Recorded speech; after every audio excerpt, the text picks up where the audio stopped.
So, no questions right now. We're going to go out and we're going to start testing the double check valve assembly. So you get out your little small sheets, okay? You can kind of follow along with me as we do this. Randy, is this your first time? I was certified years ago, but... And you filled out the citizenship paper back then, didn't you? Yeah. You don't have to do it again. Oh, okay. You only have to do it once. All right. So anyway, double check valve assembly. Approval of use is non-health only, good for back pressure and back siphonage. Horizontal is otherwise approved.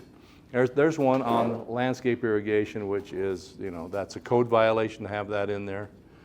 This is a double check detector assembly where somebody uses water downstream, that meter turns. You don't bill off of that meter. You just look at the numbers and see if they've changed. Somebody pulls up to a fire hydrant and loads 10,000 gallons of water, that meter is going to spin, and then people are going to watch it. So, and when you do that, I told you about large pipe and small orifices that has to be cleared. If you don't clear that out, that meter won't turn. So, I mean, if I really wanted to steal water, I could come off of that hose bib not hose bib, that valve right there. So anyway. Here's a double check valve. There's 2 checks in it like that. That's one pattern. Here's another pattern right here. That's kind of a horizontal, and you get into that. You pull out this little keeper spring if you have to repair it, and you pull the checks out like this, and they're preloaded check. You can, one small turn, and you can get them out, and then put them back in. Sometimes you need, yeah, put them back in like that. Now, if you can't get them out, all you gotta do is take your finger like this and pull it this way, okay? So, anyway. And yeah, it always tends to want to do that. There we go. Yeah, put it back together. I'll put it back together in a minute. Don't have time for this. We're going to get into testing. All right. So that's what a double check valve looks like inside. Kind of a diagram right there of how we're testing. What we're going to do is we're going to close that valve and capture the pressure. Let me just do it on the board. It's a lot easier maybe to explain this. I'm going to build a check valve here. This is going to be testing all week long, how we test a check valve. Okay, I'm going to build a check valve. Got a shut off there, shut off there. Here's the check valve with it loaded. You got a test cock right here, and a test cock right here. Okay, we got a gauge up here. Now, what we're going to do on the double check is we're going to take our high side hose to the number 2 test cock, and the number 1's right here. We're going to load up, let's just say there's 100 pounds, 100 pounds pressure. So there's 100 pounds pressure right here. And we're going to isolate it so it's captured in there. Then this gauge is going to be pegged because it's only a 15-pound gauge. And we're going to open this test cock. Well, that 100 pounds pressure is going to open that check valve until it says stop. The spring says stop, capturing the pressure between the check valve and that shutoff valve. And if it's a 1-pound spring, your gauge is going to read 1 pound. If it's 2-pound spring, it'll read 2 pounds. Simple? Okay. That is the double check. Now, we're going to do the RP. The number 1 shutoff is open all the time. And we're going to take the low side and go on this side of the gauge, and right in there is a diaphragm. I have 100 pounds here, and there is a 5-pound spring. What's my pressure here? 95. So I've got 100 pounds going this way, 95 going that way. What's my gauge going to read? 5. It's really quite simple. That's all it is to it. That's what we're testing, check valves and shutoff valves. That's what's good. Those are the problems. But there are some processes we have to do. So I hope that explains a little bit of maybe an idea of what we're doing. Quite simple, really. So let's go ahead and field test the double check valve assembly. Notify customer you're shutting off the water, especially fire systems. Now on your little sheets there, it says NIIO, notify, identify, inspect, and observe. You don't have to say that, but that's what you do out in the field. So you notify the customer you're going to shut the water off. You know, honestly, on a landscape irrigation, they don't need to be notified. It's not going to hurt anything. For the most part, all the assemblies you're testing won't hurt anything to shut it off, but you need to notify them anyway, or at least that you're there, especially fire systems. What's going to happen, you just go shut off a valve on a fire system. Yeah, somebody's going to find that. You're going to get a phone call or something. There's going to be a tamper switch light coming on. So you notify, identify the valve make model and serial number. You'll fill that out on your form. And we have practice sheets out here. They're laminated, and you can use your highlighter to fill in the form and then wipe it off and do it again. So you can, you know, those are practice sheets. The sheets on Friday are totally different. They're different colors and they're specific to the valve. These out here, they fit all of them. So identify, inspect for properly located test cocks. Shut off valves, valves turned off. You come across one that's the number 2 shut off is closed. Upon arrival, number 2 shut off was closed, left it closed. You can go ahead and test. You don't need to have that open to test. But you might make sure and identify it, that's the way you found it. Because something happened, that's off, and there was a problem, like you burned up some lawn or something like that. You've just identified when you got up there that was off, and you had no idea why it's off, but it was off. That way you're not going to get blamed for something that's out there. Okay, so inspect and observe for leaks, algae, and erosion. Observe your gauge. Observe for, is that a double check valve on landscape irrigation? That's an observation. Or is that a double check valve feeding makeup water to a boiler? You know, I mean, if that's the case, it all stops. I mean, you'd still test it. You could still test it for the numbers and then fail it. And the reason you do that is because you want to get paid. And you're not going to get paid without a test report. So, yeah, you'd still want to do it. Otherwise, you'd turn and walk away and you just made a trip for nothing. So, this is going to be the form. You're going to have the actual form for the double check valve on Friday. So it's just the first check and the second check. You have the performance. You're going to have to fill them all out up here. You're going to have to, your name, applicant signature, manufacturer, model, size, serial number, number 1 check. If you have a leaking shutoff valve, you have to write it in the comments. So there's not a box for that. And then did the assembly pass or fail? So that's what you're going to have on Friday, and as a matter of fact, it's a pink sheet. But you'll also have this on the back side. This is what the proctor fills out. So you're there testing, and you have a first attempt and a second attempt. You have 2 attempts to test every assembly. So you could actually test 8 times. There's 4 assemblies, 2 times on each one. So the proctor has to check these boxes. Did you do it correct? Did you do it incorrect? What you have in front of you is just almost a copy of that. The little sheet in front of you that we're looking at. So, you know, here's the test, here's the step by step by step, there's the step by step by step. Now, you make an error. You're in the middle of testing this double check, and you're right in the clipboard, you have a clipboard with the test sheet on it. That's yours until the test is over. And the test is over when you hand the clipboard to the proctor. That's when the test ends. But you're in the middle of doing a double check valve assembly, and you look, oh, I forgot to put on the bleed valve arrangement. No harm, no foul. Just tell the proctor, hey, I forgot to put this on. I need to go back to that step where I have to put on the bleed valve arrangement. And the proctor's standing there watching. You said, yeah, that's fine, you know. So you can make all the errors or correct anything all the time you're doing it. And you start thinking, oh, geez, I forgot to open the test cock or something like that. Tell the proctor what you're doing, because he's watching to see that you do these steps. And if you just do something out of the blue, he's going to say, wait a minute. That isn't the procedure. You know, you got to do the procedure. So, and if you do make an error like that, he has to check that box. And when you hand him the clipboard, all he can say is you have made an error in your procedure, and give your clipboard back, and you get a second attempt. If you fail on that, Then he has to write the comments of what happened. Now, if you look up here at the top, y'all see, I don't know if you can see all that. These are all the simulation failures you can have on a double check. Can you all read that? Is it no? Okay, help me out. Who can read it? Go ahead and read those failures. Go ahead, somebody. Failing leaking first check valve. And? Failing leaking second check valve. Leaking number 1 shutoff valve.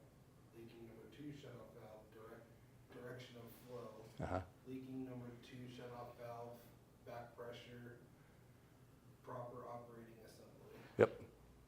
So there's 5 things that go wrong, actually 6 because it'd be fine. But that's what the proctor, then the proctor's going to set up the failure, the simulated failure. And when he does this, he has to check one of those boxes of what he did and see that you corrected it or it was a properly operating assembly. Now, this is what the proctors have to do. There are 4 assemblies. He has to put a fault in 2.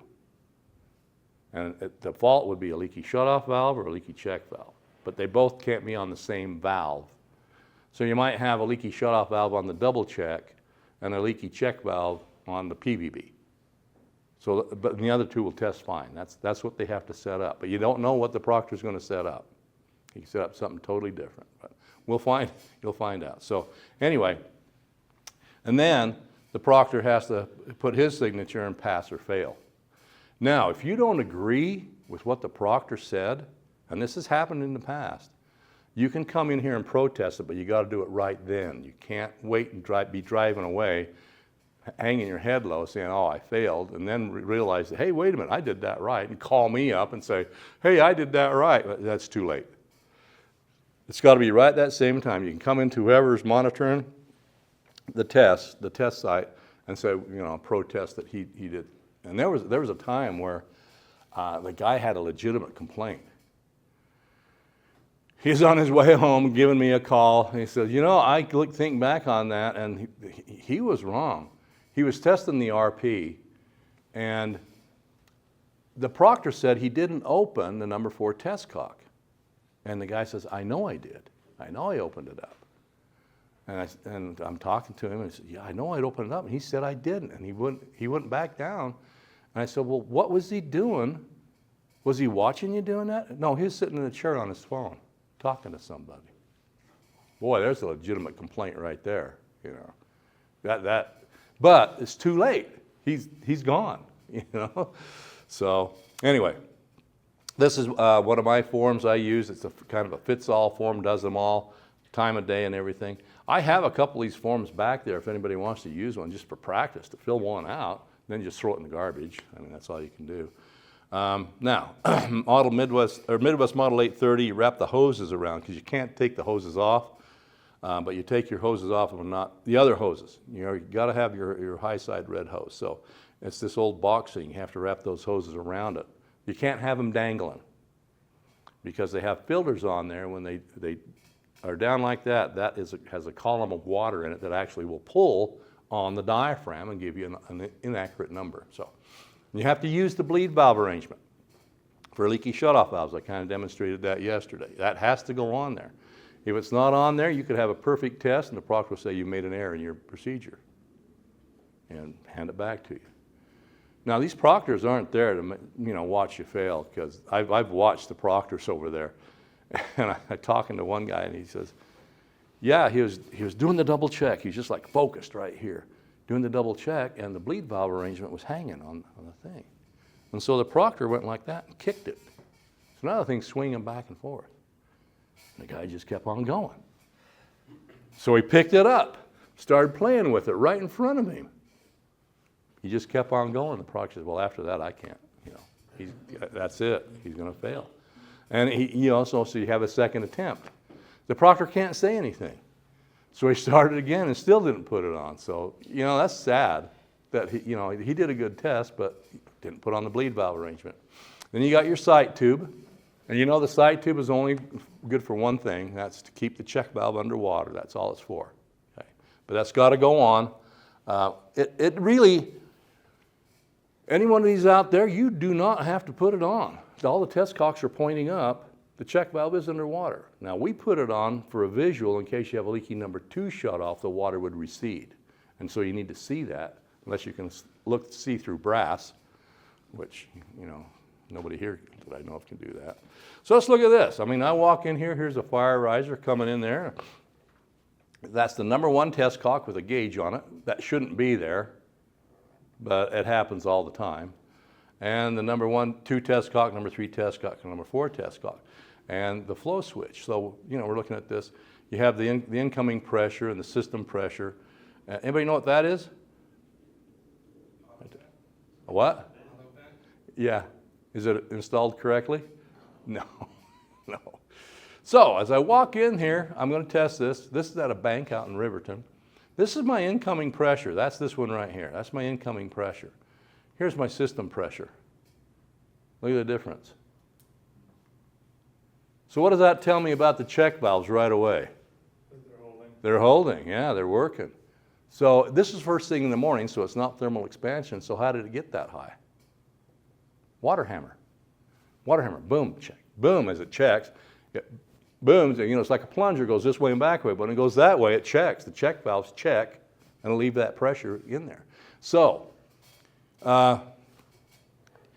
the test procedures go like this. You're supposed to bleed all the test cocks, then hook up your equipment, and then close the number 2 shutoff. There's the number 2.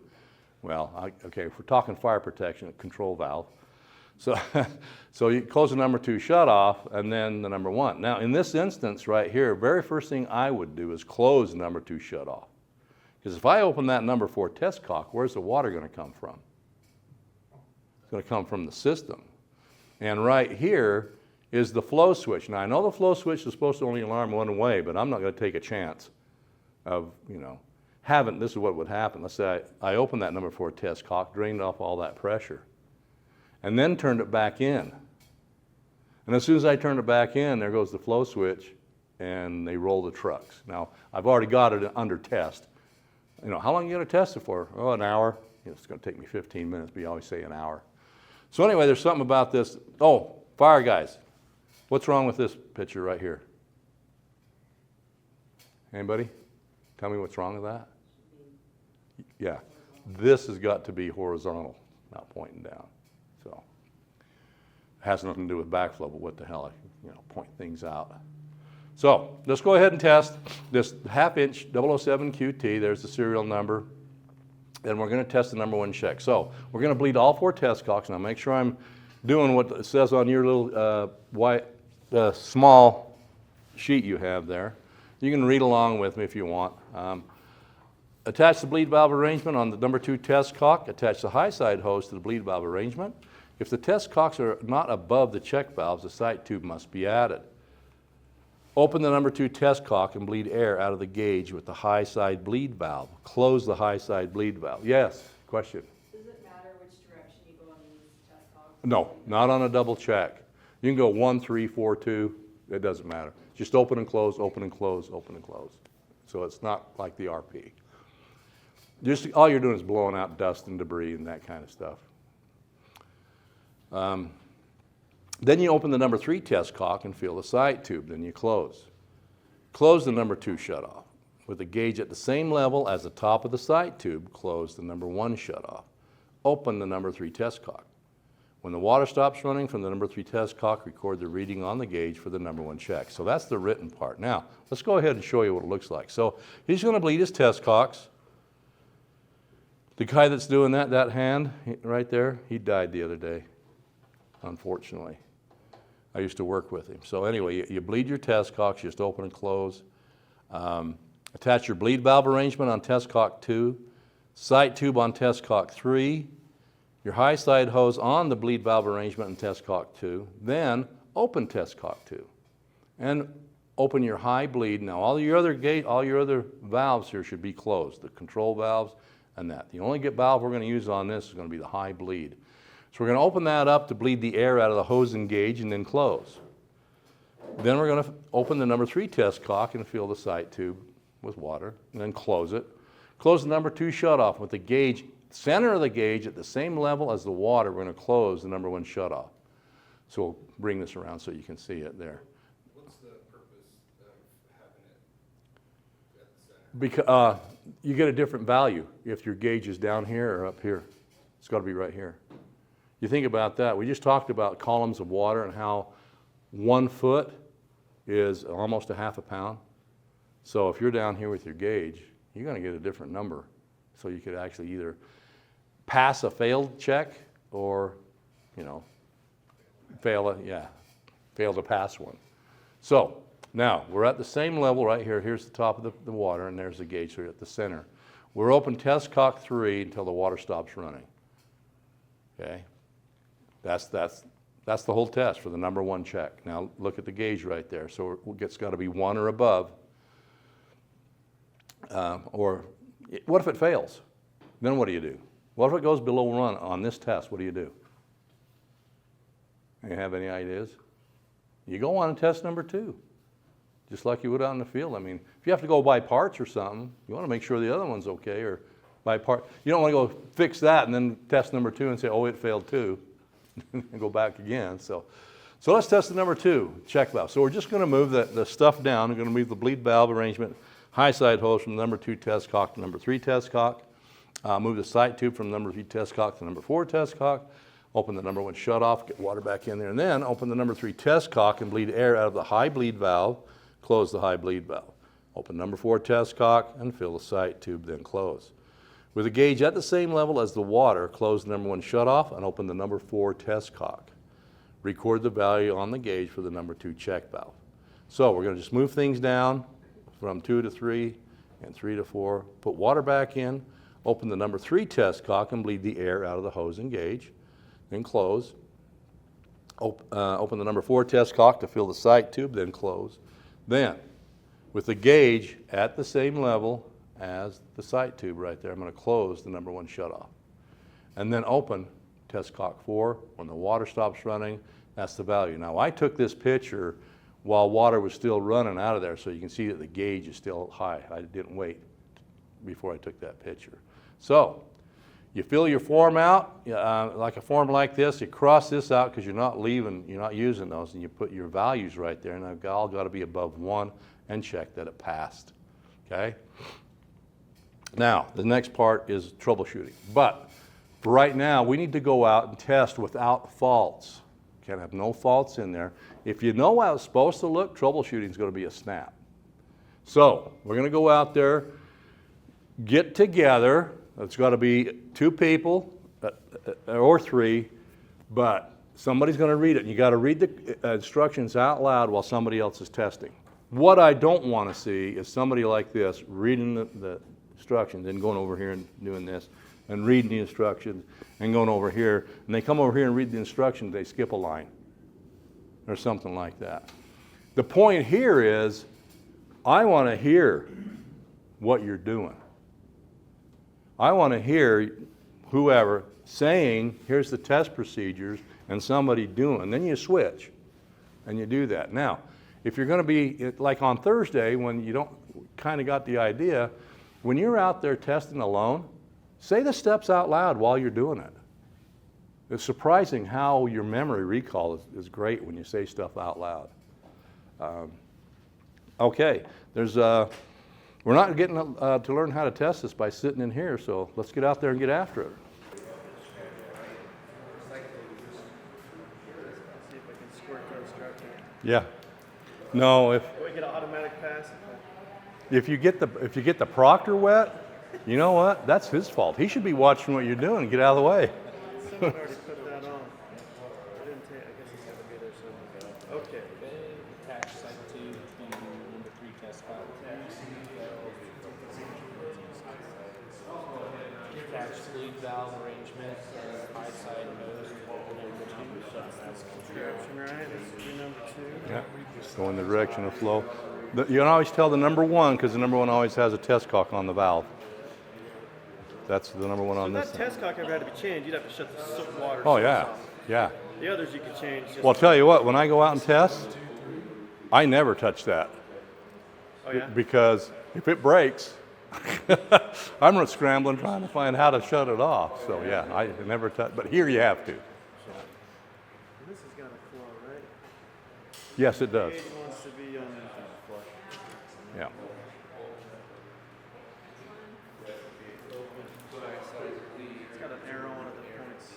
Yeah, towards the gauge. That's not a, So red is high. all the way back, both ways.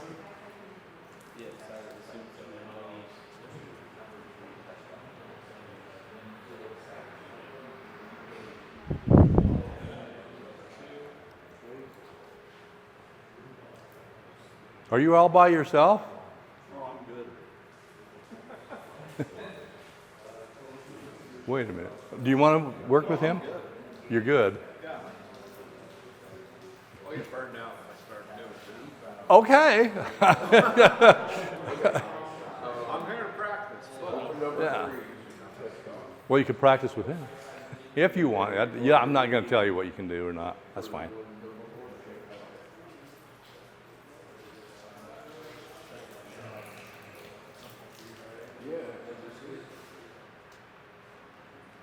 Oh, close over to you. That's my bad. You want to start over? No. If you put that hose on there, you'll fail. You can't have other hoses on there when you're doing that. The only time you use all the hoses is on the RP.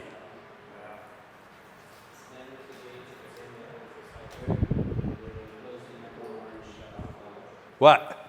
You looked around like, what's going on? Okay.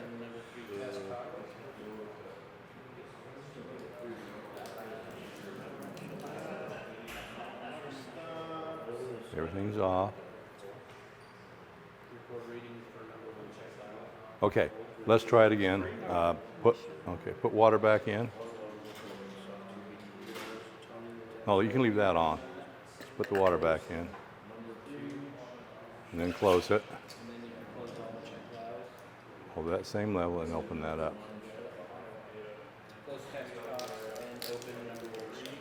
There we go. Did you open this all the way? Oh, I'm not over. Yeah. Okay. You know, it must have some Teflon tape in that number one check, because this is the failure. I mean, oh no, it's holding right there. See, if I wanted to fail, I could open that up, Yep. and then it'd fail, but yeah. Okay, so, you know, these haven't been used, except for yesterday, so sometimes they get a little bit dried out, but yeah, it worked. Okay. You're good. Yeah, whenever you get a low number like that, look and see if something's leaking. Sometimes that'll leak, and you won't notice it because it's down below here. You don't see it. So, all right. Close test cogs and open number one shut off. Remove the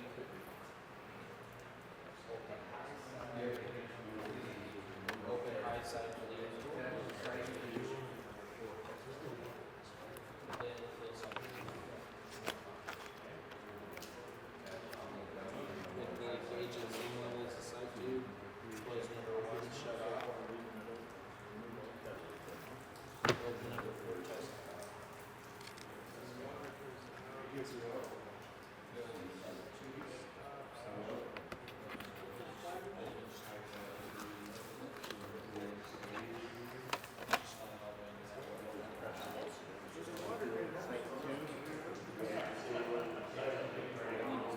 showing you the pressure of what that check valve is. Right? Water's Yep. okay to drain all the way It's okay out. if the water drains out of it? No. Oh, well, yeah, because it's holding. It doesn't matter. I think that's, now let me just tell you, Yeah. I haven't set anything up here. 'Cause I think the other one stayed full. And let me just check and make sure. Assuming we're at 2 PSI still though. Yeah. So that's. I don't know where'd the water go? This is on number 4? Yeah. Yeah. Oh, right there. Should we try it again? Yeah. Now, let's just say the water did go down there. You're supposed to follow the water with the gauge. Oh, are you? Yeah, to the center line of the assembly. Oh, okay. Let's put that in again. It was this one. Key number 2 shut off. Okay. Okay, so, Open that up. I'm gonna bleed. There's some air in that. put some water in it. Fill this, Yeah. Close. and then this gauge at the same. And shut. Oh, you got to shut off. And then, Yeah. and then shut off.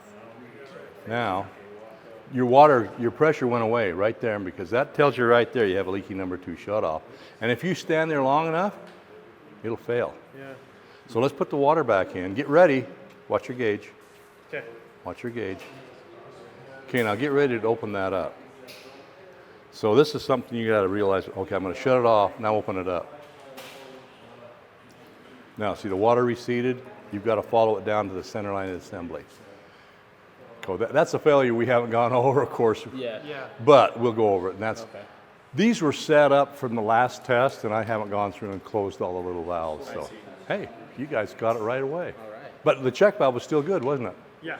Yeah, so, That makes sense. yeah. Check out holding at 2 point something, and Yeah. but this was. And they can't set that up as a, yeah. This is bad. The system doesn't necessarily fail, right? Oh, no. Right. You never fail an assembly for leaky shutoff valves, as long as you can compensate for it. And so the assembly's still good. The check valves are great. It passes. Just write in the notes. Leaky number 2 shutoff. Yeah. Then let's see. Yeah.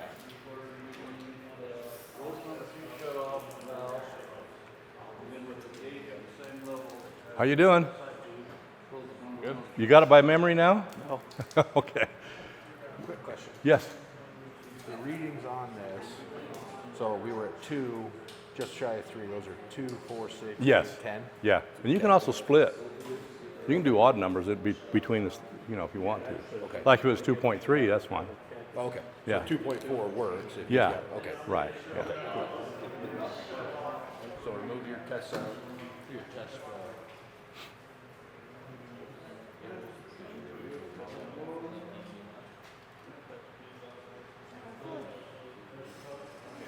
I guess it's easy enough when it does everything right. You what? I said it's easy enough when it does everything right. Yeah. I'm worried about when it's not doing things Well, like that. if you know how it's supposed to look, troubleshooting's a snap. You say, oh, I see what's happening. Water's pouring out of there. Well, what's the problem? Leaky number 1 shutoff. And then you can adjust for it. So Yeah. it's really quite, it's not rocket science, it's brain surgery. Now, you want to go to the point, hey, everybody pay attention. You want to go to the point where you can do this by memory. So, this is how I know you've done it by memory, is like Victoria starts testing right now and starts saying the steps out loud. And you correct if that's what she does. That's how you do it by memory. So make sure if you want to do it by memory, say it out loud while you're doing it and somebody else is watching, checking that. Yeah, that's a good way to memorize this. Not using that, we're still going to flush it. Oh, yes. Always. Yeah, you have. Now, when you're out in the field, when I was out testing, I never touched that. And there's a reason why. Notice it's before the shutoff valve. Yeah. If I put my screwdriver and I turn that and crank it and I snap that off, Yeah. then I'm in a panic. Yeah. So you don't use it, but except on here. Okay. So yeah, you do have to do it in this, in here.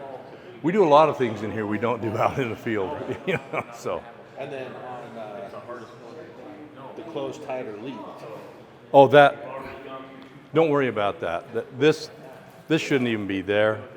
Okay. Okay. This shouldn't be there on the double check. This shouldn't be there on the RP. The number 2 check is either closed, tight, or leak. Okay. And there's no value Gotcha. on a leak on an RP.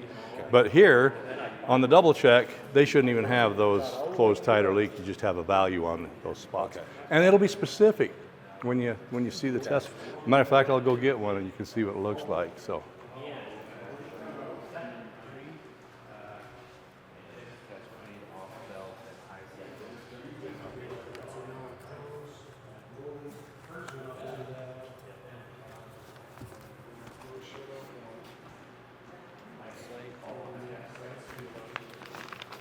So like on the double check, this is an actual thing you're going to have on Friday.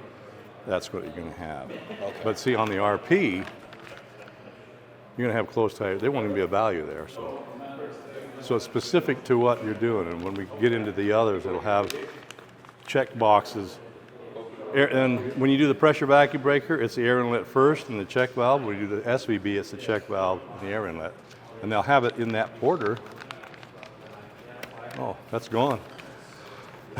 It's You in might there. have it in there. Yeah, no, it's over here. So anyway, testing testing the number one check with leaking number one shutoff. You get twice the value. Okay, so after opening the number 3 test cock, water continues to flow from the sight tube, and you need to know what the next step is, because it is a written question. And the next step isn't to go to the bleed valve arrangement; it's to note the pressure on the gauge. Then open the bleed valve arrangement so there's a slight drip at the sight tube. The reading on the gauge is the value for the number 1 check valve.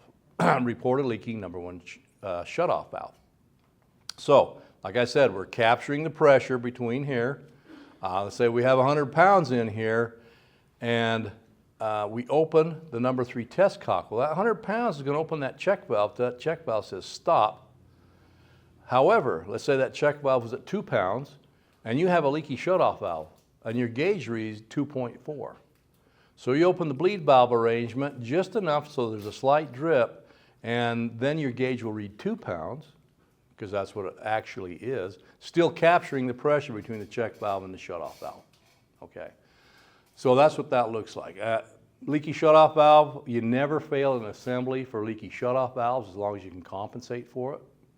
Okay. It's not possible to compensate, then that has to be repaired or replaced. If you open that bleed valve arrangement, you got water pouring out of the bleed valve arrangement, water pouring out of the sight tube, you got to fix the number 1 check. The number 1 shutoff. So we're open test cock 3, water continues to flow out of the sight tube. Note the reading on the gauge. You say it's a good check. Okay. Then open the bleed valve arrangement so there's a slight drip at the sight tube, and then the reading on the gauge will be the value for the number 1 check.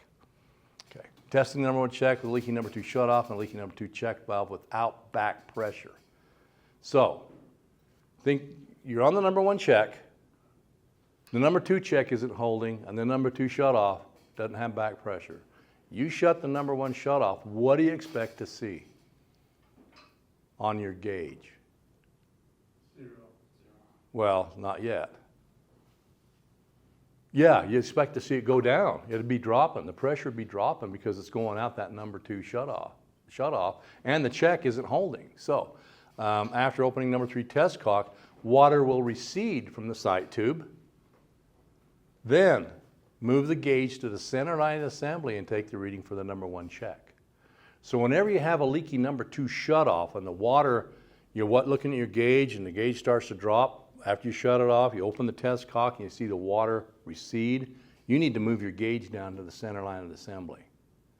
Now there was a guy that the proctor failed him because he didn't move it down 2 inches. He didn't make that motion.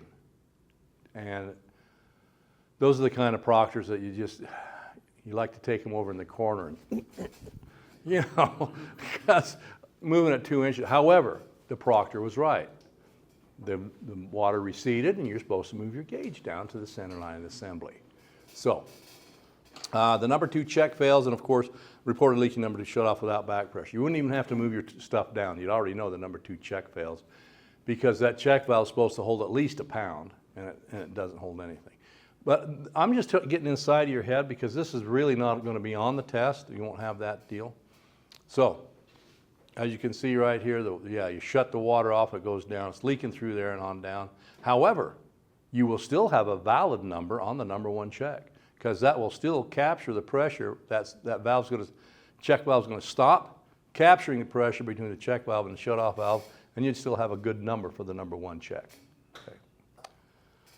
And the water recedes there, and bring your gauge down to the center line assembly to take the reading. So it's still a good check.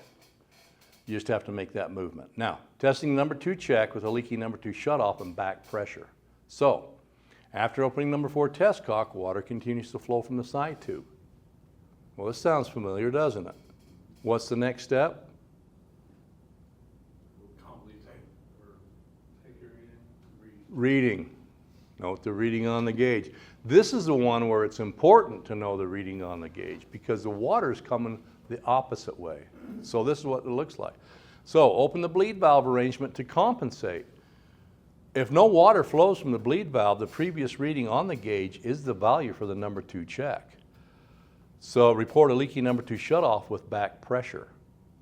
Okay, that's the fault. This is what it'll look like. You got water coming back in here, pouring out there. So let's start over. We've tried to isolate everything. We got 100 pounds in here. We shut it off and we open test cock 4. Well, that 100 pounds is in here. It's actually helped closing the number 1 check, but it's going to open the number 2 check until that number 2 check says stop, capturing the pressure between the 2 check valves. That's the value for the number 2 check. But you see water pouring out of here.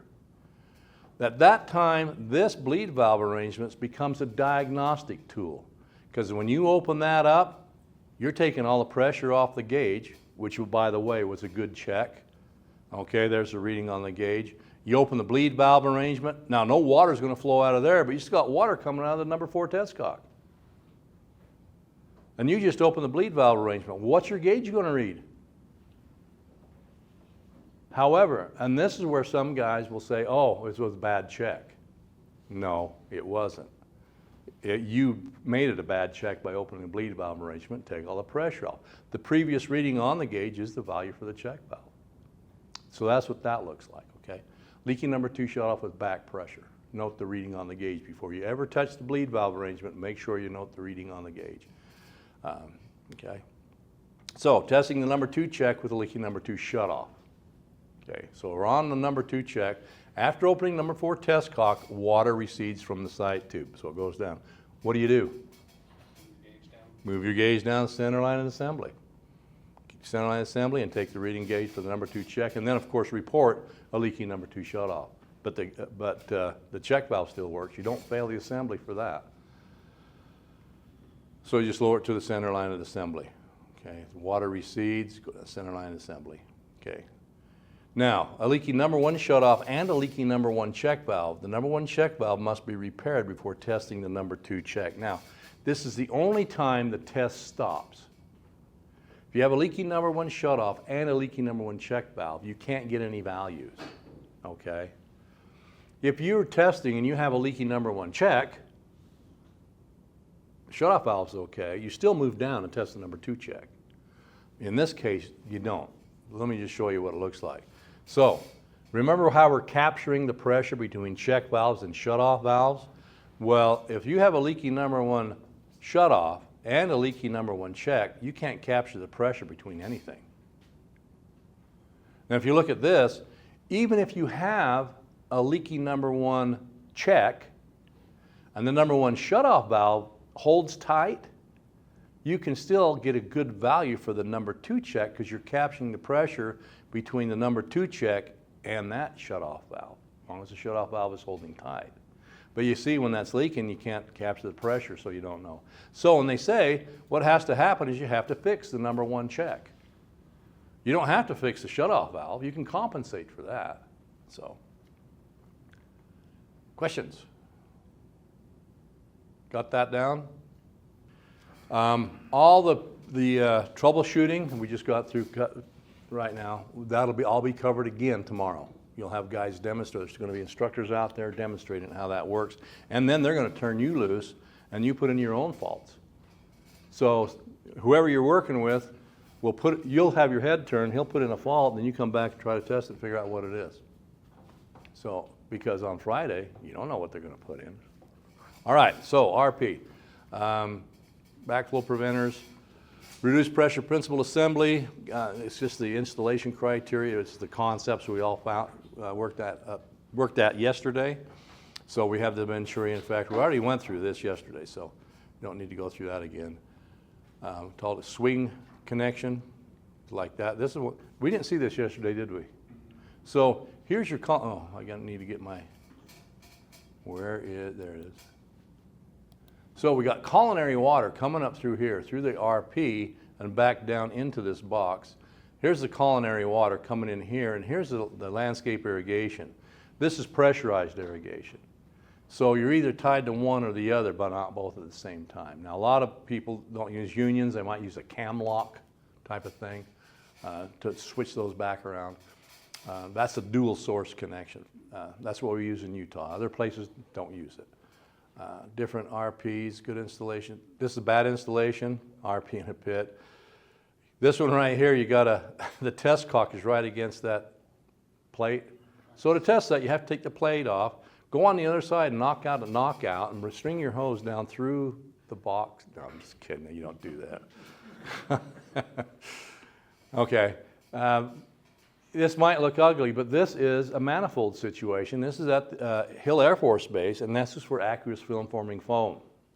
So it's critical services. So if you look at this, it's really, I could test it, I can repair it. Yeah, it's not 12 inches away from the wall. It has the air gap fitting on both of those, and they just took the abandoned toilet. This bathroom had like 5 toilets, 6 toilets in there, and just took the end one, and so, yeah, there's nothing wrong with that. I mean, if you're there and you have to take a leak, you're good to go, but crap's a little bit different. One thing about it, I'm in there, here's the chief, the fire chief says, God, every time we come in here, it really stinks. And we've got an exhaust fan. And I don't understand why it's like that. Well, it has doors on there, and you got an exhaust fan. Look at that toilet bowl. You see any water in there? Where's that exhaust fan pulling the air from? Sewer. And oh, yeah, that's right. He says, yeah, we try to keep that full of water. It keeps evaporating. I said, put in some mineral oil. Oh, what a great idea. And so put mineral oil in there, and it doesn't evaporate as fast, but but anyway, it's ugly, but it's still usable. It's still not a bad installation. We talked about this yesterday, about the outside sensing line, they get plugged.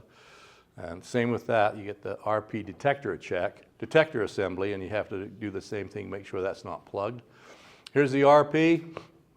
First place the water comes in is goes down this sensing line right here, puts pressure on this side of the diaphragm, closes that, the relief port, then opens number 1 check, number 2 check, and on down. If you're out in the field, hang your hoses like that. This is Jim. I just told you he just died the other day. 63 years old. Diabetes. It's too bad. This is a backflow board I built, but yeah, it's tied to point. This is a regular hookup for equipment. This is what it'll look like on the RP. So, and I showed you that before. So now let's go ahead and field test. Now, notify the customer you're shutting off the water, identify a valve. Of course, you'll all be doing that.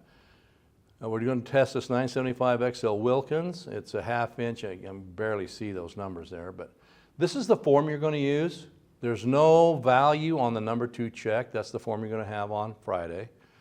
And this is the proctor side of it. And notice he'll have what fault he put in, if he put in any fault. He has to check that box. And then, again, you have 2 attempts to pass that. So, first test we're going to do is the relief valve opening point. So open the number 4 test cock and leave it open.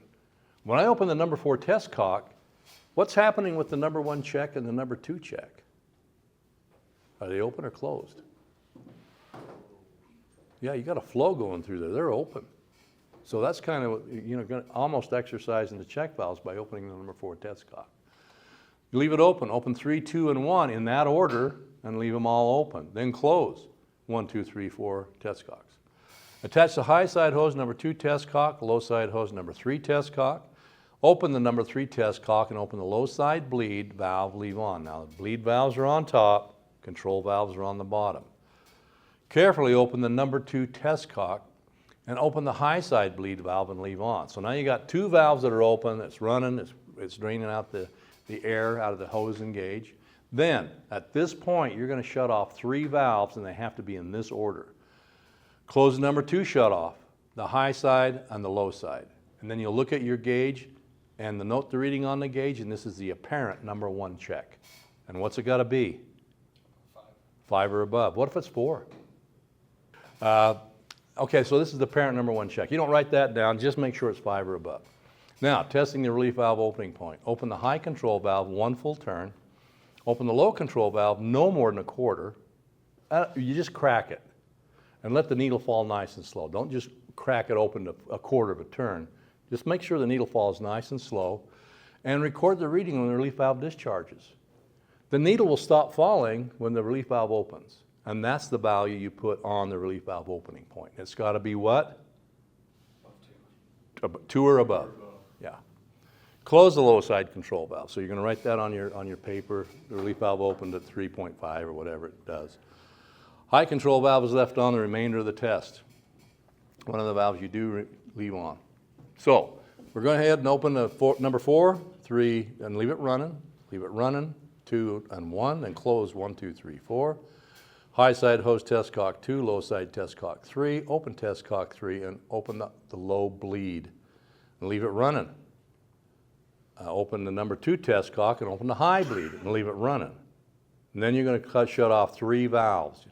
You're going to close the number 2 shut off, the high and the low, and then look at your gauge and that's your parent number 1 check.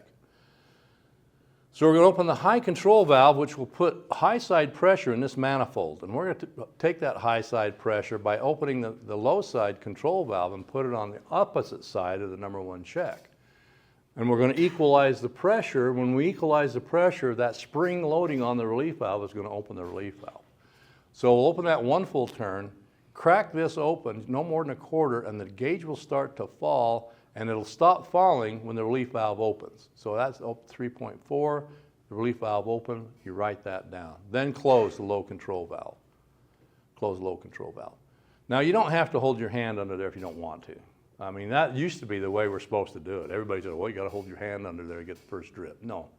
I mean, I was testing once, and it was in a room about like this, but there was no light coming from the doors, and it was 55-gallon drums in there. And the RP was just below the light, because it's kind of in the shadows.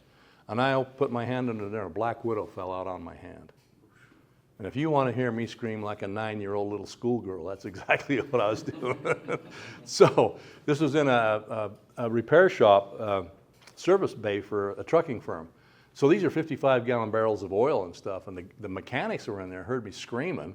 And so they come in and said, what's the matter? I said, well, there's a black widow fell on my hand. I can't see it. So they brought in flashlights. We're looking all over. I'm checking my boots. And, said, well, go ahead and test. We'll watch for, I'm thinking it's everywhere. Go ahead and test. We'll watch for black widows coming. I couldn't find it. So then you close it, close the low control valve. Then testing the number 2 check. So bleed air out of the bypass hose. So you got to open the bypass valve, open it, close. Attach the bypass hose to the number 4 test cock, then open the number 4 test cock. Open the low bleed valve to reestablish your gauge. So your gauge was down the relief valve opening point, or your needle was. You open the low bleed valve, the needle will start to rise, and when you close it, it'll stay at your parent number 1 again. So then you open the bypass valve. When you open the bypass valve and leave it open, that's testing the number 2 check.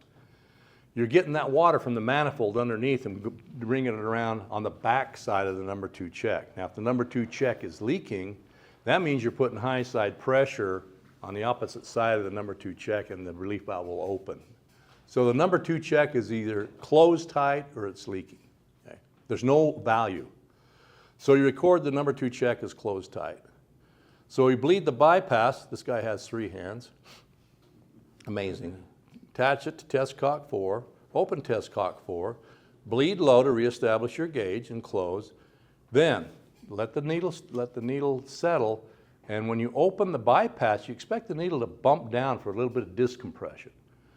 That's what you expect to see. These you won't see it because they're so small you don't see the discompression. Larger valves like 4, 8, 6, 8, you hit that and that needle falls all the way down. I mean, it goes down, you think, oh no, I got a leaky number 2 check, but then it stays.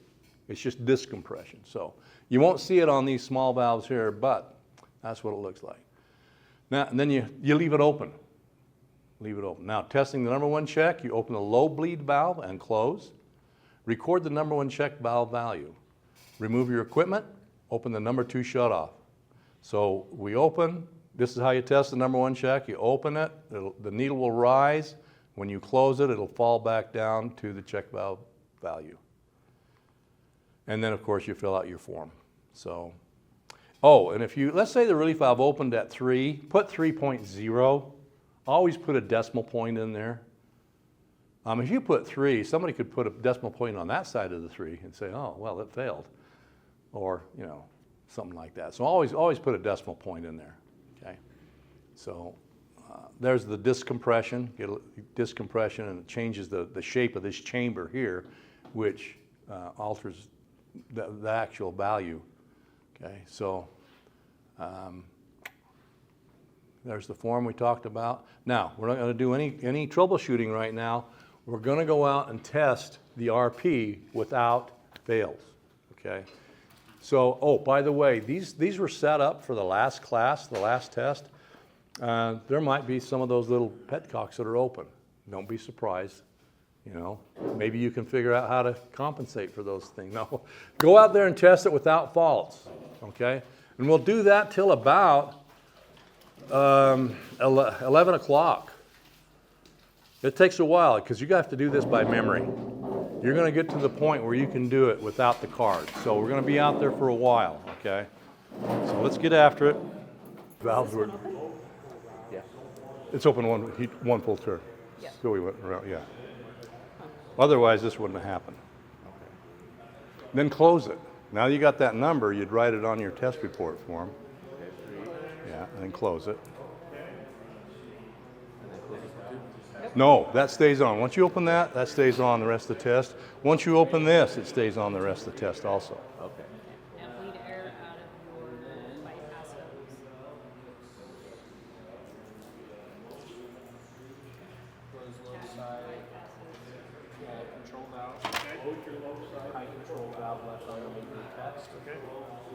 Bleed air control valve will left on the main group test. Okay. Bleed air out. Bypass hose. Roll control valve. Quarter turn. According to read.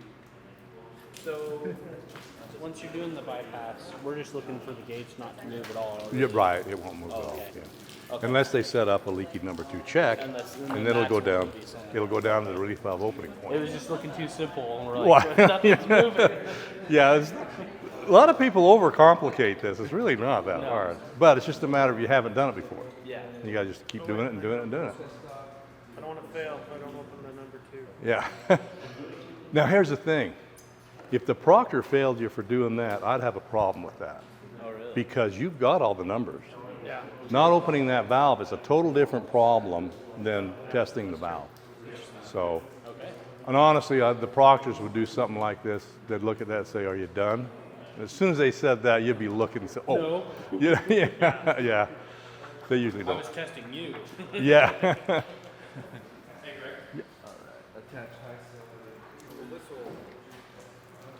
Okay, so during this whole test, center of the gauge needs to be center of the valve, or does it not matter on this? Wherever the water is. Wherever the water is? Oh, on RP, it doesn't matter. On this doesn't matter. Okay. Okay, this doesn't matter. When you're testing this one, the gauge has to, center of the gauge has to be center of that. If you're testing this, center of the gauge got to be here or here. When you're testing this, center of the gauge got to be here.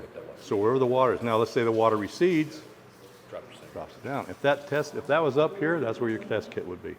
It's up there, wherever the water is. So on this, it doesn't matter. Okay. Okay. So open test.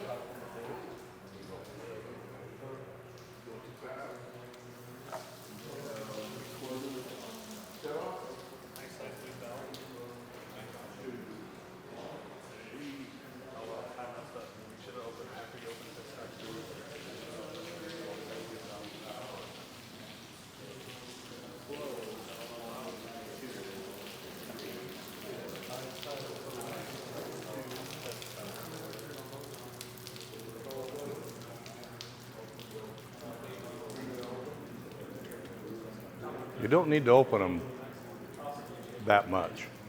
Just crack it so it's got about that much of a stream. That's all you need.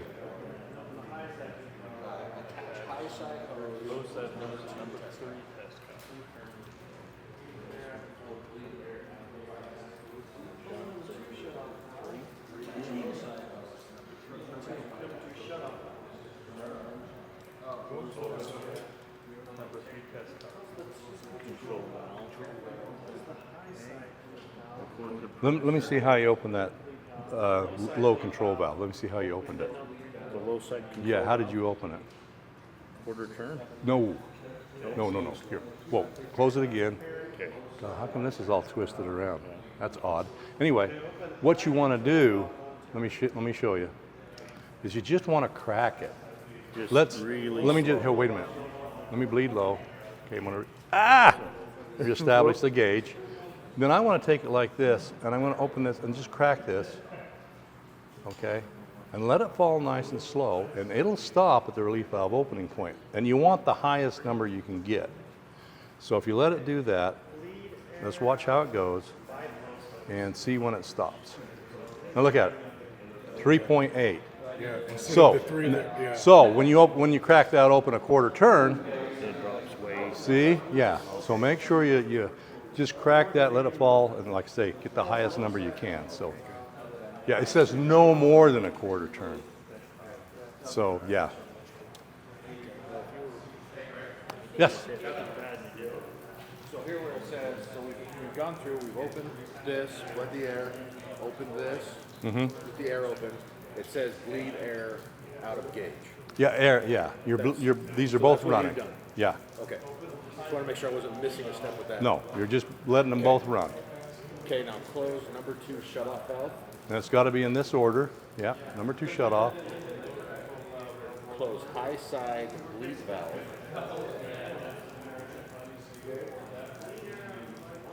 Low side bleed valve.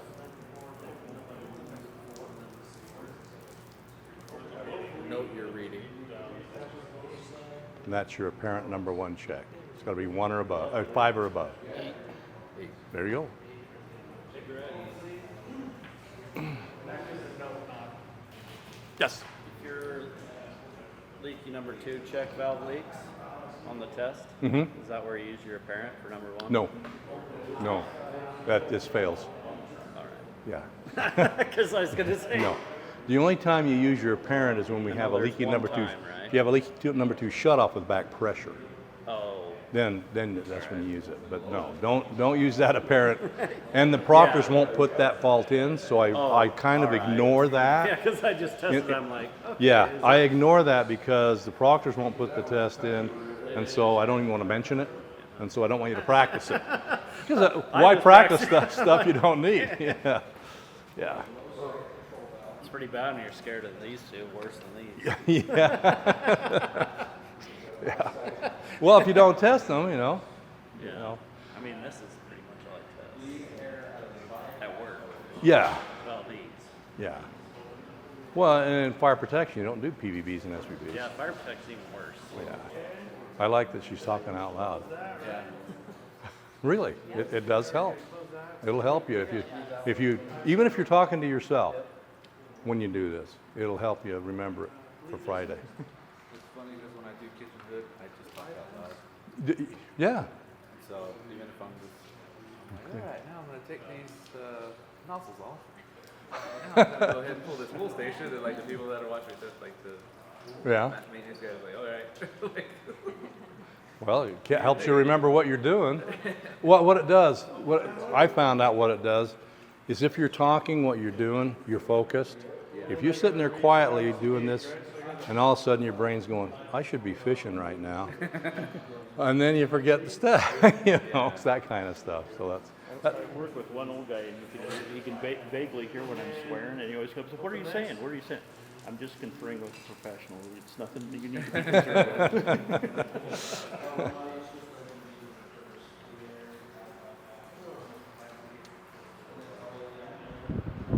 Okay, we're going to practice so you can do it by memory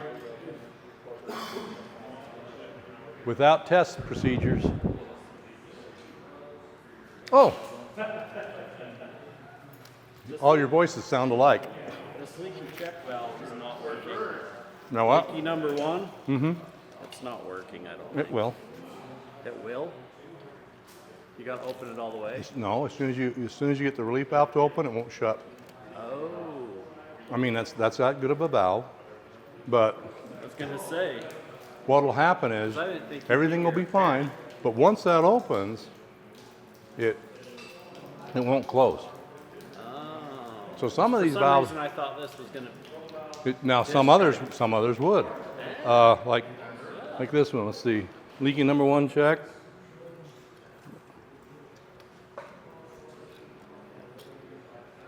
I did not know that. Well, something like that. Okay, it doesn't do it either. Here, There it goes. yeah. I just thought it instantly started leaking. Well, this one does. That does. These are I don't think I've ever tested on one like that. yeah. all these, There it goes. okay, yeah, I just always thought yeah, when one, because normally it's like that. yeah. And this should be under there. That's to simulate, Oh, that's to simulate a leaky relief valve. oh, Yeah, what is this? I think Oh, well, that's back pressure. RP leaking number 2, check. I think it's this one right here. No, here's the relief valve. So if you close the number 1, this is leaking number 1. Yep. Okay. So that just squirts up in there. Just And if you have a leaky relief valve, yeah, it just doesn't hold. yeah, it looks like that. As you, so, however, the test and everything is just like it was leaking. It simulates a leaky relief valve, but you still have a good number 1 check. Number 1 check, and that happens. I've done this on actually failed. I put something up in the relief valve. I still got a good number 1 check. So will you get your apparent with the leaky number 1? No, So I got an apparent, yeah, you shouldn't, but but it wasn't going off. That's why I was like, yeah. Now that that should be yeah. if you so hooked up right now, it will. it should be below 5. Yeah. It just threw me off because I got an apparent. There's other, not just as you guys. I mean, everybody. There's some other people that say, you know, I test 2 or 3 of these a year, and especially fire protection. You know, they don't do those at all. So the PVB and the SVB. It's good to get. It has gotten easier over the years. First couple was pretty. Yeah.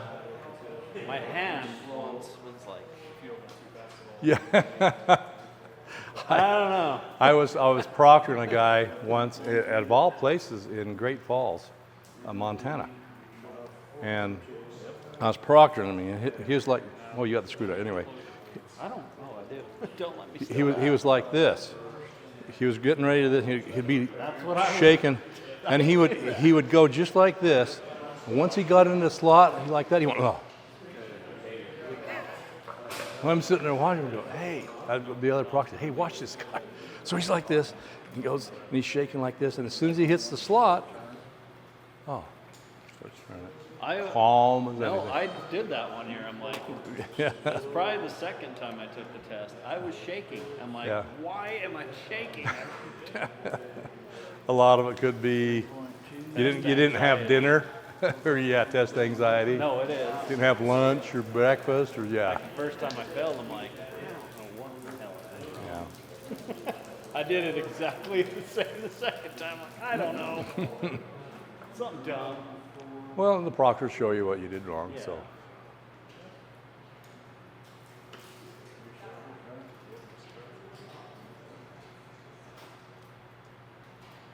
Yeah, no. Well, I guess I only know one proctor, Chris. Verbal. Yeah. Okay, we're good to go. Okay, so you've all tested the RP without faults. So let's see what we do when we have a fault. Now this is a leaky number 2 shutoff. Okay, now you got to understand that water's passing through the valve when it's on, because the number 1 shutoff on an RP is always open. So this is what's going to happen. This is where you find out it's a leaky number 2 shutoff, is the relief valve won't open after the low control valve is open no more than a quarter turn. See, we're trying to get the water from this side of the check, high side on this side of the check, to have the equalize and get the relief valve to open.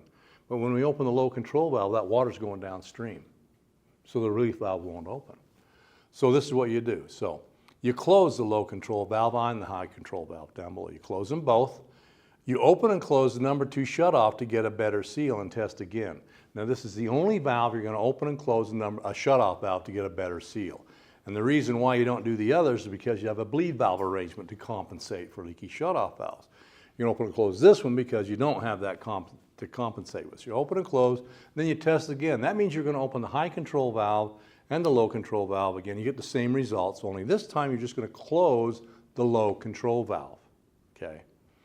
Then you're going to take the bypass hose off of your test kit and attach it to the number 1 test cock and open the number 1 test cock to flush the air out of the hose. Attach the bypass hose from test cock 1 to test cock 4 using high side pressure to close the number 2 check valve. Open the number 1 test cock and test cock 4. Now when you open test cock 4, I think that's the next thing. If the relief valve opens when the number 4 test cock is open, the number 2 check is fouled and has to be repaired before the test can continue. So you're taking high side pressure from number 1 to number 4, putting it on the back side of the number 2 check. And what you're trying to do there is make the number 2 check be the number 2 shutoff and close so you can get your relief valve opening point. But if you do that and that number 2 check is leaking, it'll go down the relief valve opening point and the test is over. You can't go on until it's repaired. If not, if it doesn't, if not, test for the relief valve opening point. You're just succeeding in closing the number 2 check, stopping the flow at the number 2 check. Now you can get the relief valve opening point. However, when you just did from 1 to 4, you just actually tested the number 2 check, didn't you? You tested the number 2 check with that bypass hose. So you got the relief valve opening point. You've got the number 2 check. What's left? Number 1, what do you have to do? How do you test the number 1? Bleed low. That's it. So we're like this. So when we're trying to test the relief valve opening point, we're taking high side pressure through the valve right here, through this manifold, over and putting high side pressure over here to equalize the pressure and get the relief valve to opening point. But instead it's going downstream because you have a leaking number 2 shutoff. So that's where you use a temporary bypass hose and close that, pressure will close that valve. Now we can get the relief valve opening point, just opening the, bypassing water in there. And of course the number 2 check is done when you've done that. So you actually test the number 2 check first, then the relief valve, and then the number 1 check. So that's what that looks like. So we can't get it to open, so we close it and close the high control valve also. Open and close number 2 shutoff to get a better seal and test again. So we're going to test it again, get the same result. So then we're going to take the hose off of our test kit. Now this test kit has a black hose, ours is yellow. Attach it to test cock 1 and open test cock 1 and flush the air. Actually, you're going to prove that the filter isn't plugged either. So you're opening that up to bleed out the air. Then close it, attach it to test cock 4, open 1, and when you open 4, you're actually testing the number 2 check. Now you can open the low control valve right here and get the relief valve opening point. Okay? The number 2 check is already done. Bleed low for the number 1. Yes? Before you get to that point, do you go through the same steps of opening the high side control valve? Yes. And all that? Oh yeah, you bleed everything just like you, yeah. I kind of we just went into that period. We didn't start from the beginning, yeah. So, okay, so that's what that looks like. Now, a leaky number 2 check. Okay, so after attaching the bypass hose, number 4 test cock, and bleeding the low side of the gauge, a bypass hose is open and the pressure drops to the relief valve opening point. All right, there's one more step you have to do because sometimes it could be discompression. Open the low bleed valve again to ensure it's not discompression. If the relief valve opens again, then you can have confirmed that the number 2 check is reported as leaking. So you have to bleed low again. That's a test procedure. Proctors will put this in. This is one of the faults the proctors can put in. The other one was the first one. These two right here are the ones proctors can put in that it's not dumping when you walk up to it. So if it has leaking number 2 shut off, you wouldn't know if it was leaking or not until you test it. This one, leaking number 2 check, you wouldn't know that until you actually tested it. Now, one thing about a leaky number 2 check, if you look at those stands out there and you had a leaky number 2 check, the pressure comes all the way around. And if that number 2 shutoff isn't closed, it'd be dumping when you walked up to it. So kind of a heads up, if you see that number 2 shutoff closed, this could be the problem. Not always, because I, as a proctor, sometimes had nothing wrong with the RP, but I closed the number 2 shutoff. Just to see that upon arrival, what are you supposed to do? Note it. Yeah, that's all I wanted to close that and said, upon arrival, number 2, and nothing was wrong. But otherwise, if that number 2 shutoff wasn't closed, it'd be dumping when you walked up to it because of the way the water goes around. However, I mean, I'd never seen a proctor do this. You could go on the other side on the double check and close the valve there, and you wouldn't know it. But then when you go to do the double check, you'd have to open that up. Once a proctor sets up a stand, he shouldn't be touching it after that. And if that does happen, let us know. Because, I mean, let's say you're there testing, and here's the proctor going in there, start messing around with this. Hey, your anxiety just went up to here because what the hell are you doing? You're trying to make me fail. Yeah, one of those types. That's what goes through your head. So, okay. Leaking number 2 shutoff with back pressure. This is the one the proctors won't put in. However, I'm going to show you what it looks like because there might be a written test question about it. So you need to know what to look for on that written test question. So we're going to open our bypass valve. When opening the bypass valve to put pressure on the backside of the number 2 check valve, the gauge pressure increases, then settles. Now I've told you this before. I said when I open that bypass, I expect a little bump down for discompression. Instead, this bumps up and then comes down and settles. You need to know what the next step is. The next step is to close the number 2 test cock to make sure there isn't line pressure fluctuation. All the time we're testing and the RP, all our pressures are coming through the number 2 test cock. All our water is coming through the number 2 test cock. So if you close the number 2 test cock and you get pressure, it's got to be coming from the back side, which would be a leaking number 2 shutoff. So close the number 2, close the number 2 test cock, make sure it's line pressure fluctuation. Then bleed the low side bleed valve and close. And when you do that, the pressure would increase and the back pressure is present. The pressure would actually peg your gauge. Okay. Now, you just bleed low and then peg your gauge. Well, that's not the number 1 check. We all know how to get the number 1 check is to bleed low. Well, this is 15 pounds. That's when you use your apparent number 1 check. Now remember, the number 1 check isn't valid till the number 2 check is pushed tight and seated. In this scenario, it comes that way. Use the apparent number 1 check reading. So what's happening here? Okay, let's look at this real close. Oh, no, where's my thing? Okay, so we got 60 pounds right here, coming in here. We got 60 pounds here. Over here, let's say we have 100 pounds of sulfuric acid. I like to paint a picture. So we're going to test. We've got the relief valve opening point. We've already got that. And we've got an apparent number 1. Okay. As we're sitting right here, this number 2 check is actually pushed tight and seated, so that apparent is actually valid. But what we're going to do, we're going to test, we're in the middle of a test, we open a bypass valve. Well, that 100 pounds pressure is going to come right through here, right through the valve and into the system. So we've actually created a cross connection with our gauge. That's why it's important to close the number 2 test cock as fast as you can. So you close that number 2 test cock and bleed low, relieve the pressure, and when you open that bypass valve, that needle will peg like that. But as you can see here, the number 2 check is already pushed tight and seated. So if you have a leaky number 2 check, okay, the test is over. But on your form, there's a little line there that says, what was the number 1 check? That's got to be blank. You can't put anything in there. As soon as you put a number in there, you have failed. Because the number 1 check is not valid if the number 2 check fails. Number 2 check has to be seated tight and pushed in. I know this is a little bit more. We're going to discuss this tomorrow too. They'll go through this. But don't practice this. Proctors don't put it in because a lot of times people can't see the little bump up and they just don't put it in. But if there's a written question, like here's a written question. Testing the number 2 check, you open the bypass and the needle bumps up. And they'll say, what's the next step? And what would you say? Close number 2 test cock, yeah. That'd be kind of a test question you'd have. So anyway, yeah, bumps up, close the number 2 test cock, and when you bleed low, do it again, it's going to go, it'll peg just like that. I can demonstrate that out here.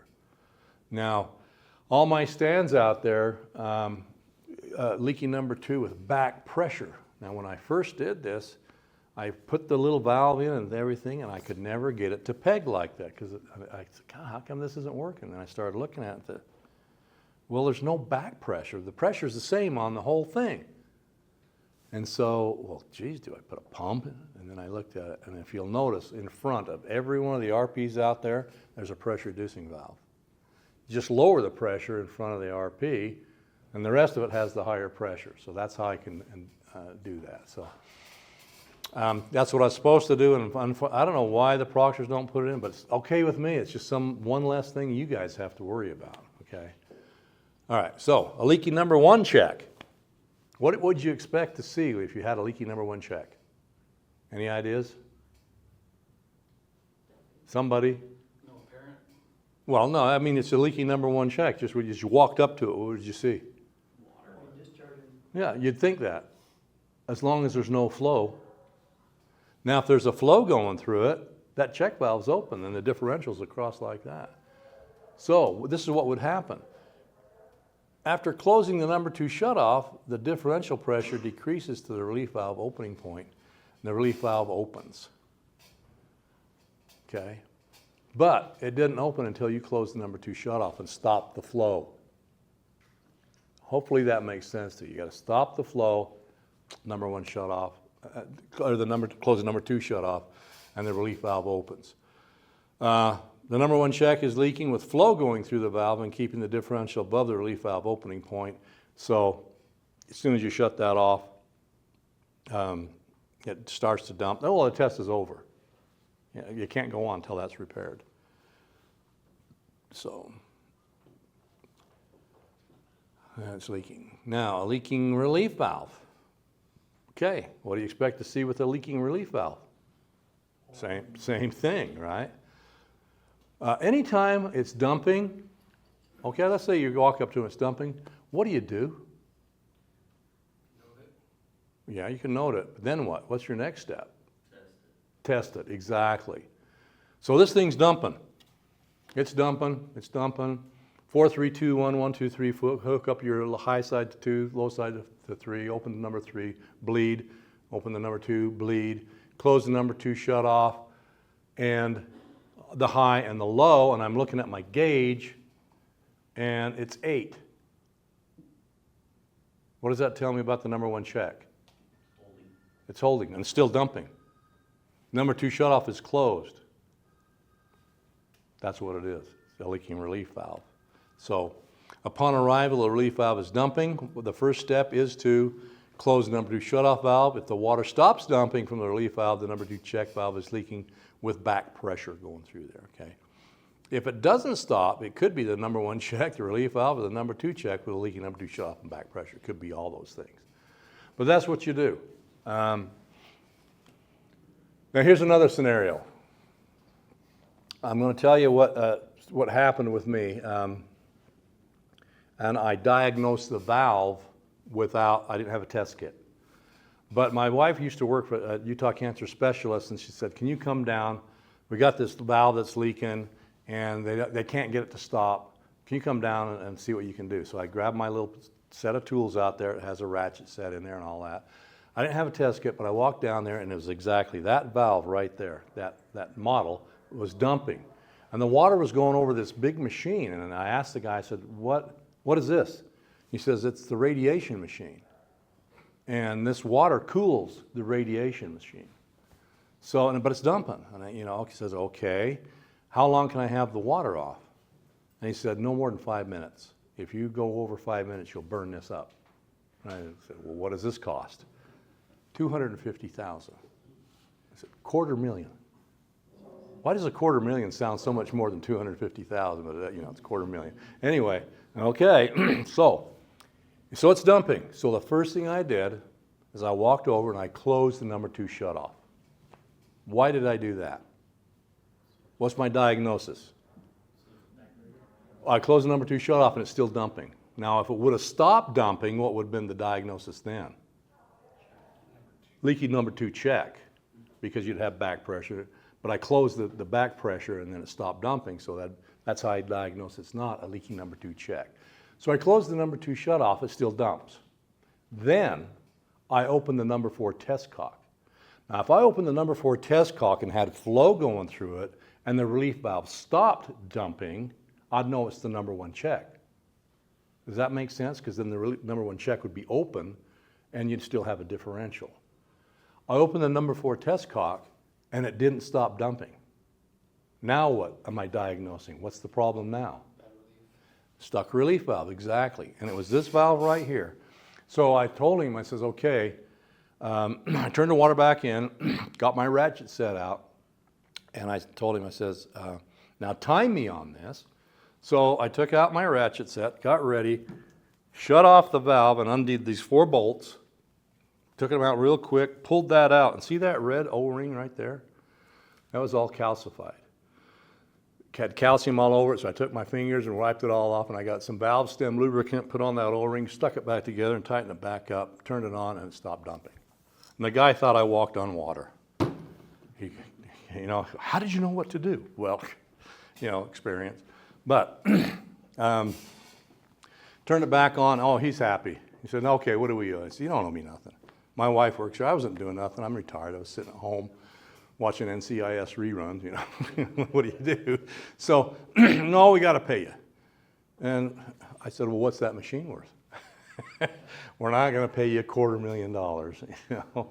And I said, okay, what do those doctors make in there, those cancer doctors? How much do they make? Well, gal, I don't know, you know, a lot of money. I said, well, I'll take what they make an hour. Well, kind of, you know, he's stumbling around. I'm just jerking this guy's chain. You know, I said, well, what do they, you know, how much do you make an hour? You know, how much do those doctors make? Asking about the doctors. I said, well, next time this happens, have those smart-ass doctors come fix it. So I said, well, what are you making? I'm not going to tell you. I said, okay, I'm sitting there just laughing inside, rolling over. I said, just give me $50. Oh, good, thank you, you know. So that's how you do it. But I wanted to know that you could diagnose the RP without the gauge by closing number 2 shut off first and then open the number 4 test cock. You can diagnose what's happening with that. So anyway, leaking relief valve. Yeah, and then anybody ever been there? You know, it's amazing. There have been more Germans and Japanese people that have seen more of Utah than we have. And this is in our backyard. How about that? Anybody been there? No? Calf Creek Falls? That's the ex-wife? Left her down there? Alive? No, you guys, it's a, 3-mile hike up and 10 miles back, but it's great. No, it really is. It's a really easy hike for that, something like that. Yeah, this is stuff in southern Utah. It's amazing. Anyway, that is troubleshooting. Now, tomorrow, those guys will go through all this stuff, and they'll probably even show you the little bump up in disc compression, or a little bump up to show you what a leaky number 2 with back pressure looks like. Whatever you do, don't spend a lot of time practicing that. Just know that on a written test, you know what to do. Okay. Now, I spent a little extra more time on the RP today because I wanted to make sure you could do it without the cards. And that's why I wanted to just go the steps and say them out loud, as though you're teaching somebody. And what's surprising about that is how much more you will retain by saying that, by saying it out loud and teaching somebody. So, now, it is close enough to lunchtime. Let's go to lunch, okay? And if you want, get done from lunch, go back out there and practice a little bit. And we'll start again at 1 o'clock, and we'll start doing the PVB. And then right after you practice with the PVB, we'll be doing the SVB. All right, let's start talking about the pressure vacuum breaker. Okay. Follow along if you want with your test kit or your cards. 10 things that require zero talent. Being on time, work ethic, effort, body language, energy. Actually, number 6 would probably cover it all. Passion, being coachable, doing extra, and being prepared. I mean, you don't have to be brilliant to do that. And sometimes that's more important than being smart. Doing all those 10 things, it doesn't require talent. So anyway, moving along, backflow preventers. Talking about a pressure vacuum breaker, the installation criteria. This is kind of what it looks like, a cutaway of one. And then when you have a back siphonage condition, the air poppet opens and breaks the siphon. So it's good for high hazard. Cannot have back pressure. So you can have downstream valves, you just can't have back pressure. So, which is different than an atmospheric vacuum breaker. Atmospheric vacuum breakers can't have downstream valves, but pressure vacuum breakers can. But you cannot have back pressure, okay? Kind of a cutaway of one. Give you the description. Oh, wait a minute.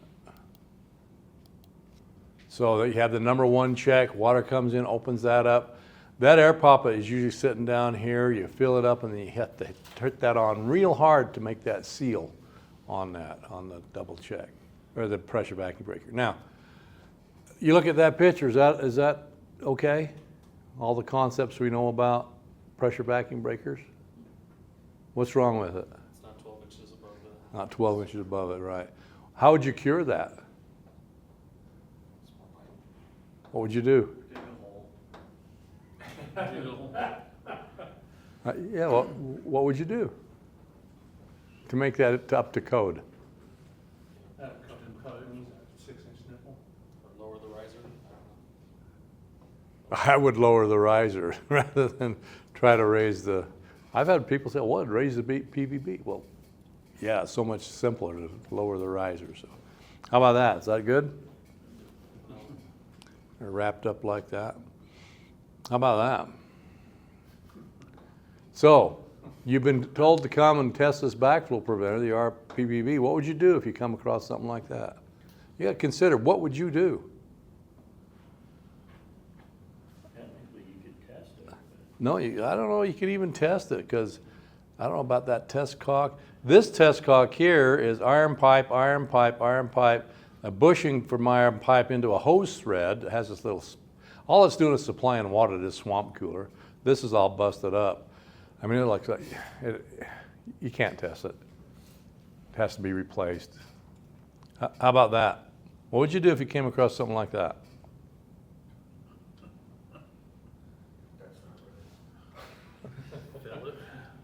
It's going to fail, but what would you do? Customer, you know, they say, come out and test this, and what are you going to tell the customer? Now, do you have to be a plumber to do that? Or the homeowner? Think about this. What's it going to? Landscape. You could be a landscape contractor and change that. Right? I mean, that's what the Doppel says. So, landscape contractor, how would you, you're just saving 90s, but if you were the tester, do you think you'd have the skills to change that the right way? Now, the thing is, if you test it and pass it, then you're at fault. So, yeah, I like that. This is what down in St. George, they leave the water on year round, but they say go out and insulate the PVB because, it might freeze. So, told the homeowner to go insulate the PVB. Oh, well, homeowners, yeah, that's, okay, let's go ahead and field test. So we go ahead, we notify, identify, inspect, and observe. We do everything else. And we will use the bleed valve arrangement for this. We'll have the exam. The first thing we're going to test is the air inlet valve, then the check valve. And this is the back side that Proctor has, and he'll have a simulation, all these checks. If he made any kind of simulation or a properly working PVB. So let's test the air poppet. Let's remove the canopy, flush the test cock. Doesn't matter how you flush the test cocks on this. Attach the high side hose to test cock 2 and the bleed valve arrangement to test cock 1. Open test cock 2. Open the high side bleed valve to remove any trapped air out of the gauge and hoses. Close the high side bleed valve. Close the number 2 shutoff. And with the gauge at the same level as the air poppet, close the number 1 shutoff. Now it has to stay right there. And then open the high bleed valve. You're going to reduce the pressure and no more than a quarter turn. And then observe the gauge for the opening point when the poppet pops open. Then remove the high side hose from the number 2 test cock so the poppet drops fully open. Record the value on a test report. So we're going to test this Wilkins 720A. There's a serial number. We're going to write that down. Take off the canopy, bleed our test cocks. Put the bleed valve arrangement on test cock 1, high side hose on test cock 2. Open test cock 2 and bleed the air out of the hose and gauge, so you can open the high bleed, open it, and then close it. Close the number 2 shutoff, and with the gauge at the same level as the air poppet, close the number 1 shutoff, then crack open the high bleed, again, no more than a quarter turn, just crack it open so the needle falls nice and slow, and then record when the air poppet opens. Then, right after you got that number, hurry and take that hose off and observe the poppet drops fully open. You got to do that step. You got to take the hose off and physically look. The proctors are looking for you to do that. Okay. There was a guy that failed the test last time, and I think he's out there right now because he didn't take the hose off and physically look down. And the proctor failed him for not, that's the prop, he didn't follow the test procedures.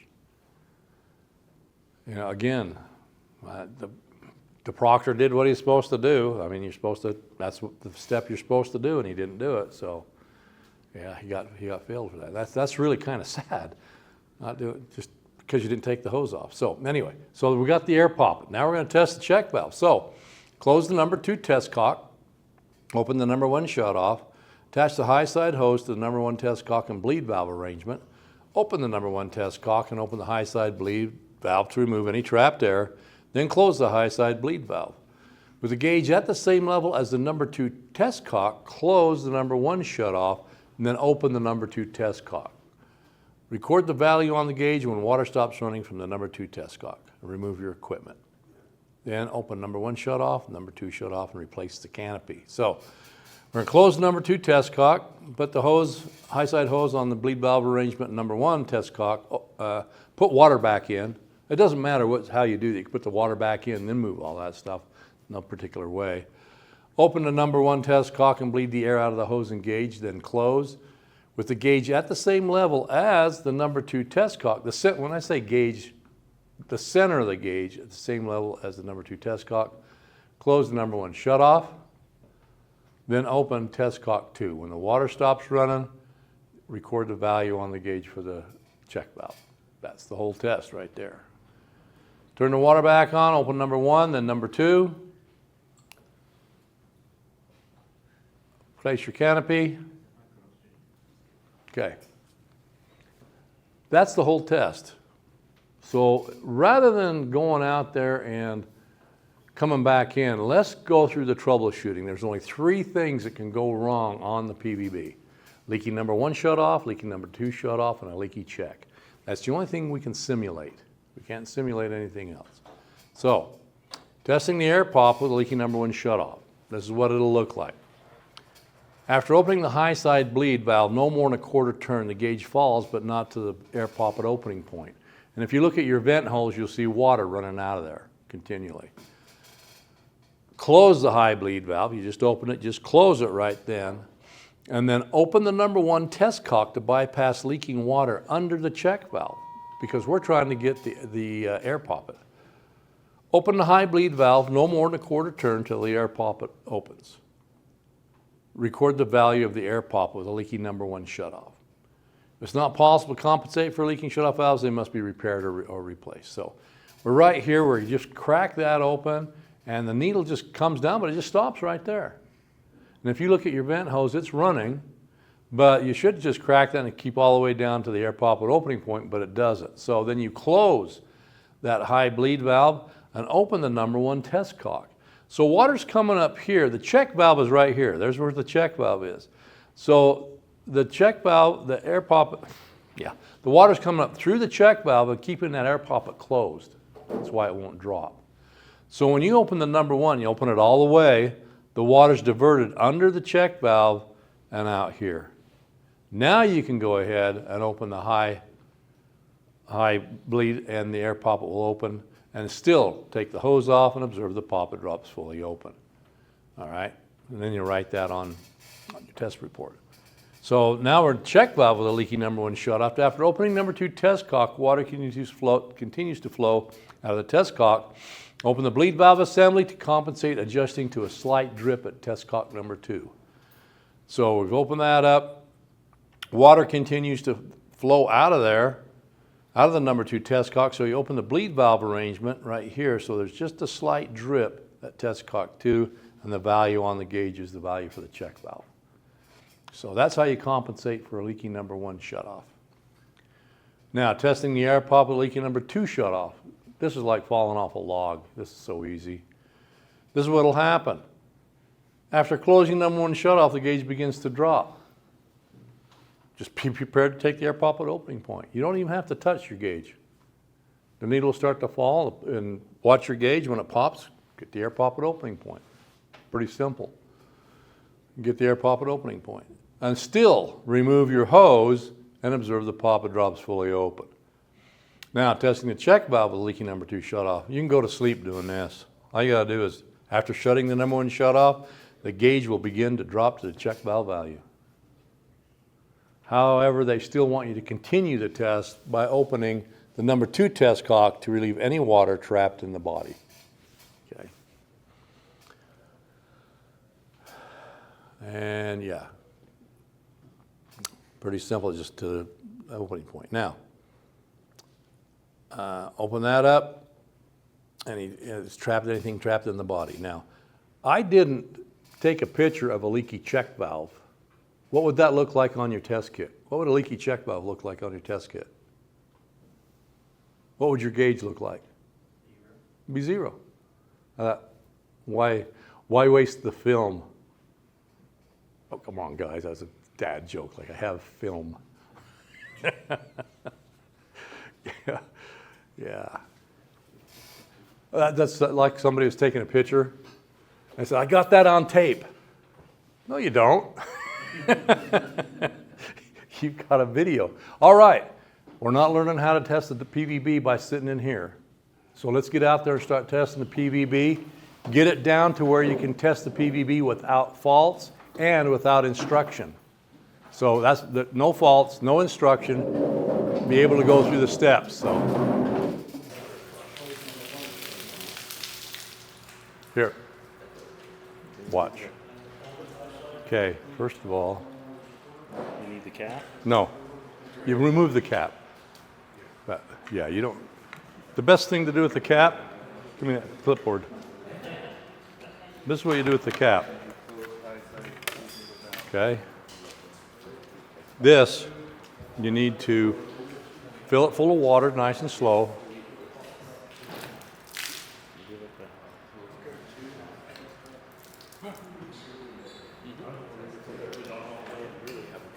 Not if you gotta hit it hard. If you do it nice and slow, it won't stop. So.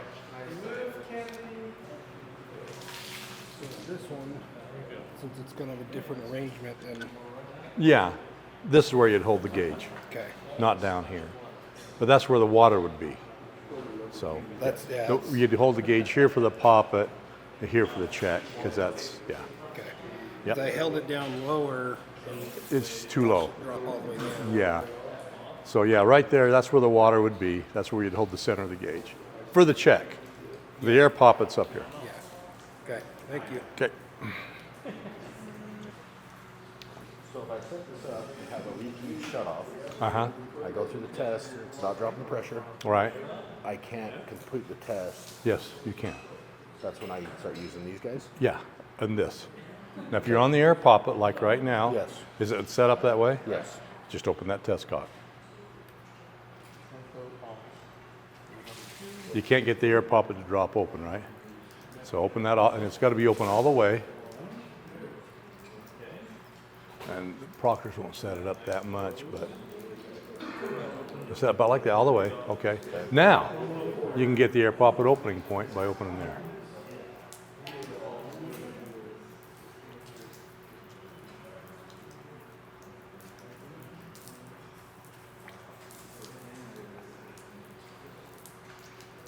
At about 2.5 or whatever, and then hurry and take that off and observe the poppet drops fully open.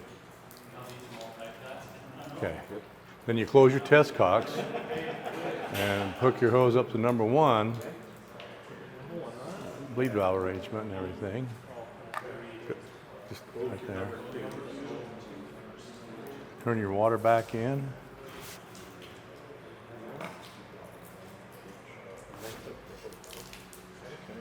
Okay. Bleed, because you moved your hose, you have to bleed low again. Guess I better open it first. Oh, yeah.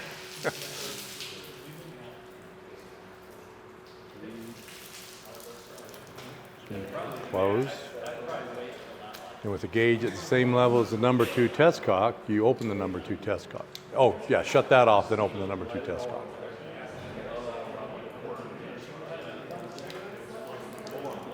Make sure it's open all the way. The air poppet will open, that's fine. Now, when it's right there, you're going to have to open the bleed valve arrangement until you get a slight drip. And as soon as it turns from a stream to a drip, read your gauge. Right there. Yep. There it is. Pretty simple. In that, I can pass the assembly. Yes. You guys need to change it up. Right. No, you don't need to change it. As long as you can compensate for it, you don't have to change the valve. Would you recommend it? No. You wouldn't. No reason to. No. I mean, you could write on your. You have to write on your comments that it leaks, but you don't have to change it. As long as you can compensate, you can leave it the way it is on any valve. Any valve. What we're doing here. Of course, if the leak's too great, you can't compensate for it, then it does have to be, repaired, changed. Yeah. Okay. As long as you don't never fail in assembly. As long as you can, for leaky shutoff valves, as long as you can compensate. Now, if you can't compensate, then you have to do it. Yeah. And here's the other thing. If you can't compensate for it, on your test report form, you write down no test. Because you can't test, but you have to write no test. And there's been some proctors that on the exam on Friday, there's been proctors that put in a leak so great you can't. And it happened a couple months ago, and nobody knew what to do. Well, we can't test it. They didn't know you're supposed to write no test. So I got to mention that when we're in there, when we start doing the next one. So if I don't, remind me. Yeah. Hey, is everybody feeling good about testing yet? The PVB by memory? No? Gotta give you more time. Yipes! Yeah. Yeah, I'm ready for the test.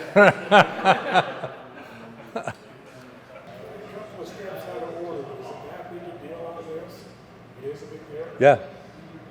You got to do it the right procedure.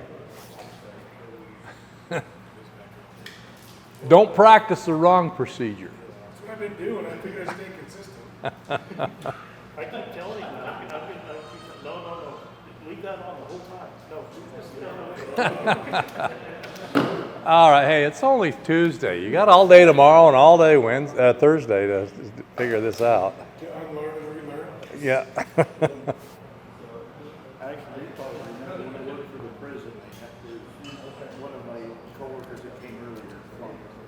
So when he came back here in test, he steps in and he's doing this. No, he wants to learn just exactly where he fell.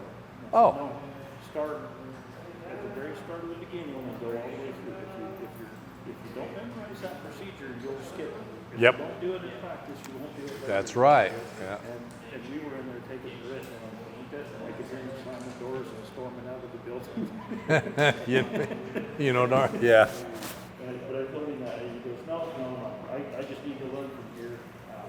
No, if you don't do it, Yeah, well, the proctors don't have a choice. They've got to see that you do it by the procedures. And if you don't, then, they have... And everybody knows the process. Yeah. Every valve is going to get just the same.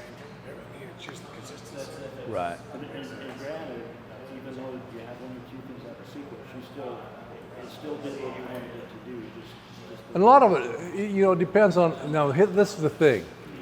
Whatever error you think you have made or whatever, it's got to affect the outcome of the test. So if it doesn't affect the outcome of the test, then don't worry about it. Like hooking up your hose and then turning on the water, or turning on the water and then hooking up your hose. That doesn't matter. That won't affect the outcome of the test. But if you do something that will affect the outcome of the test, then that's why you want to go with those procedures. Test cock, the water hits is always number one. Yeah. Always. Okay. Yep. So, bottom, this is Yeah. always, because the water hits. You notice the number one test cock is always usually on a valve, well, except for that one over there. Yeah. But right. Same with the other there, it's on the valve, except for that one. Got it. Spill resistant vacuum breaker. Oh yeah, okay, we got this.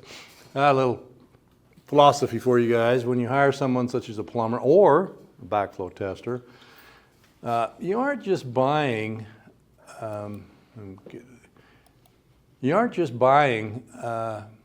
hour of their time.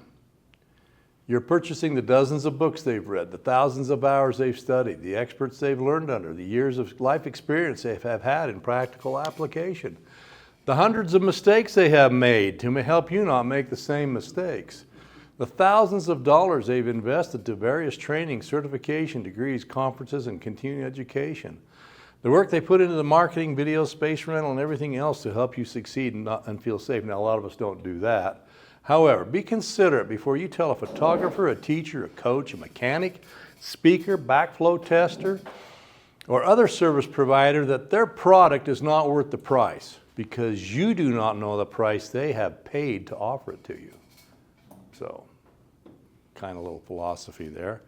I showed this down in St. George, and the guy from A1 Plumbing in St. George, he was in my class, and he said, could you email that to my secretary? I want her to print that up, frame it, and put it in our office. Because everybody, oh, plumbers make all kinds of money. Yeah, well, it takes all kinds of money to go to your house, fix something. So anyway, let's get back into the SVB. What does that have to do with backflow testing? All right, we're going to do the spill-resistant vacuum breaker. Looks like this one over here. It has a test cock and a bleed screw. Now, if you don't take that bleed screw out, you'll never get the air poppet to open. It forms a vacuum because you have these O-rings right here, and once it's set up there, it's vacuumed up. So if you don't pull that screw, you won't get it ever to drop. Here's one where you got a spill-resistant vacuum breaker coming down. This is a manifold of different things in a vehicle maintenance shop. So let's go ahead and start field testing the vacuum breaker. Now, notify, identify, inspect, and observe like we do all the rest of them. This is a 008 QT, half-inch. Now, notice it says the check valve first and then the air inlet. So it's just the opposite of the PVB as far as what you test first. Well, this is really quite simple. This goes really fast. You shut the valve off once, get both check valve and air poppet, and that's it. Test is over. Pretty simple.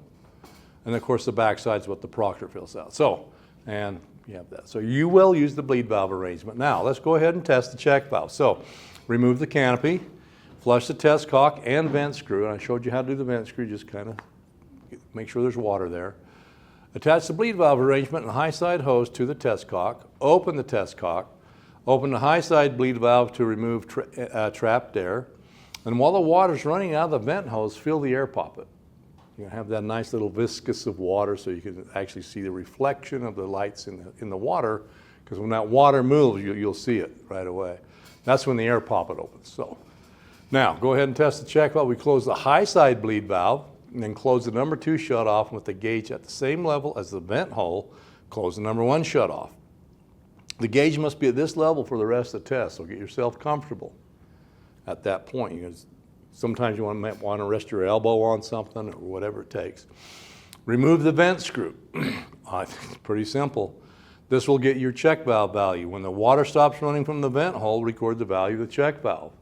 All the time, the water's still in the air poppet.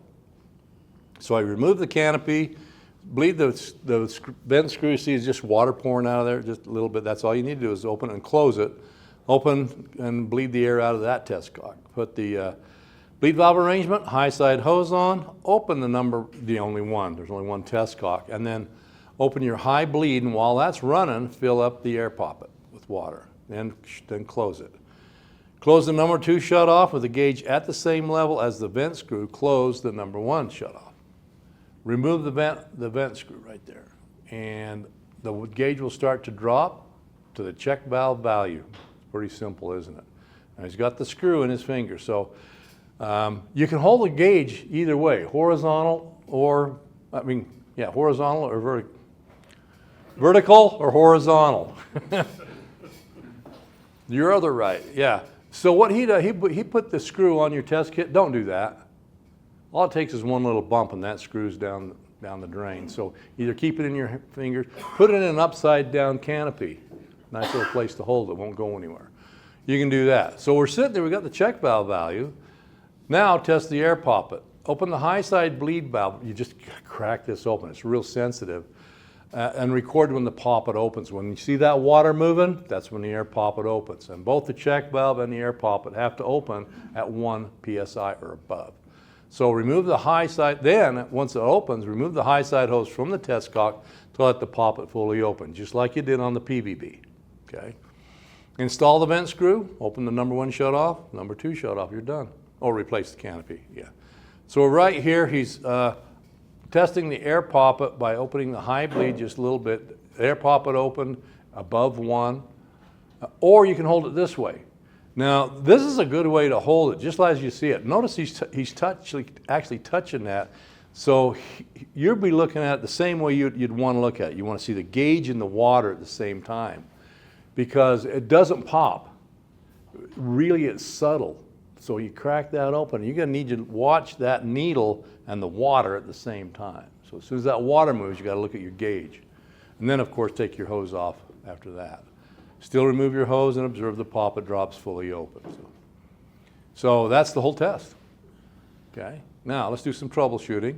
Let's do the check valve with a leaky number 1 shutoff. So after removing the vent screw, water continues to flow out of the vent hole. What do? We have to adjust the bleed valve arrangement so there's a slight drip at the vent hole. The reading on the gauge is the value for the check valves. And so water's pouring out of there. We just come over here to the bleed valve arrangement to have a slight drip, and that's the check valve value. And then you leave that running like that as you test the air poppet.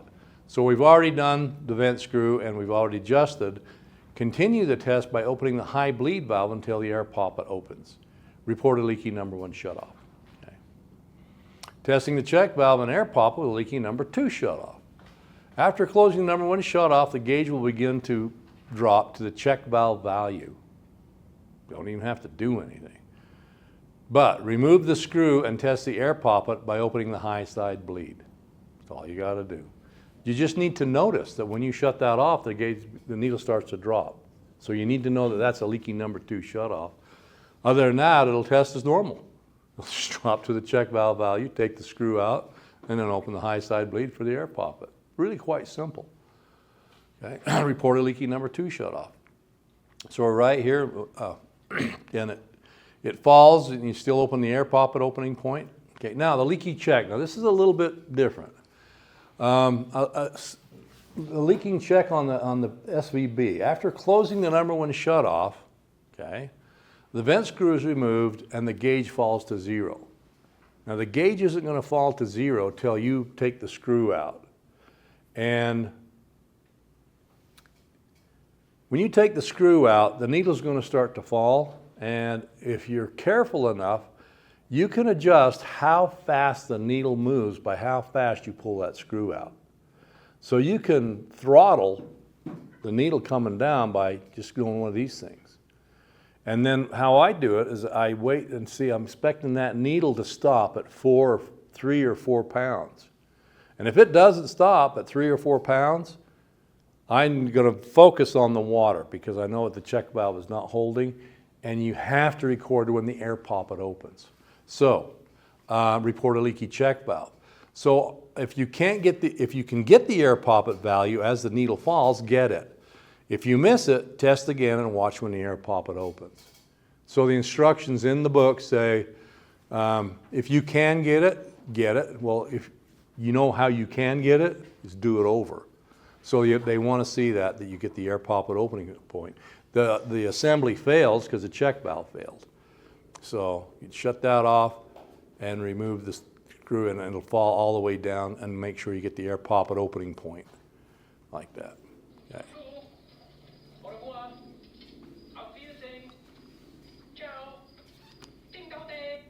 Okay. That's the instruction for today. So right now we're going to go out and test the SVB. After you test the SVB, you look at the time. The time is yours. I'm not there to help you out. Feel comfortable. If you want to test any of the others while you're out there, go ahead. Yes? So I do have a question on if it fails, the check valve fails. The homeowner doesn't, or whoever doesn't want to fix it, they don't, you just shut it off and leave it off? No, or no. turn it back into service? No, turn it back into service. Yeah.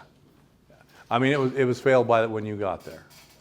And even though the check valve fails, the air poppet won't. So if there was an event where they had a back siphonage and the check valve itself was failed, like wasn't holding, you start removing pressure off of that air poppet's going to open up and break the siphon. So yeah, turn it back in. That's why there's two of them. That's why you have a check valve and an air poppet. It's a double whammy thing like that. Both of them will prevent back siphonage. So does that make sense, you guys? Hopefully. Yeah. Okay, let's get out there and start testing the SVB.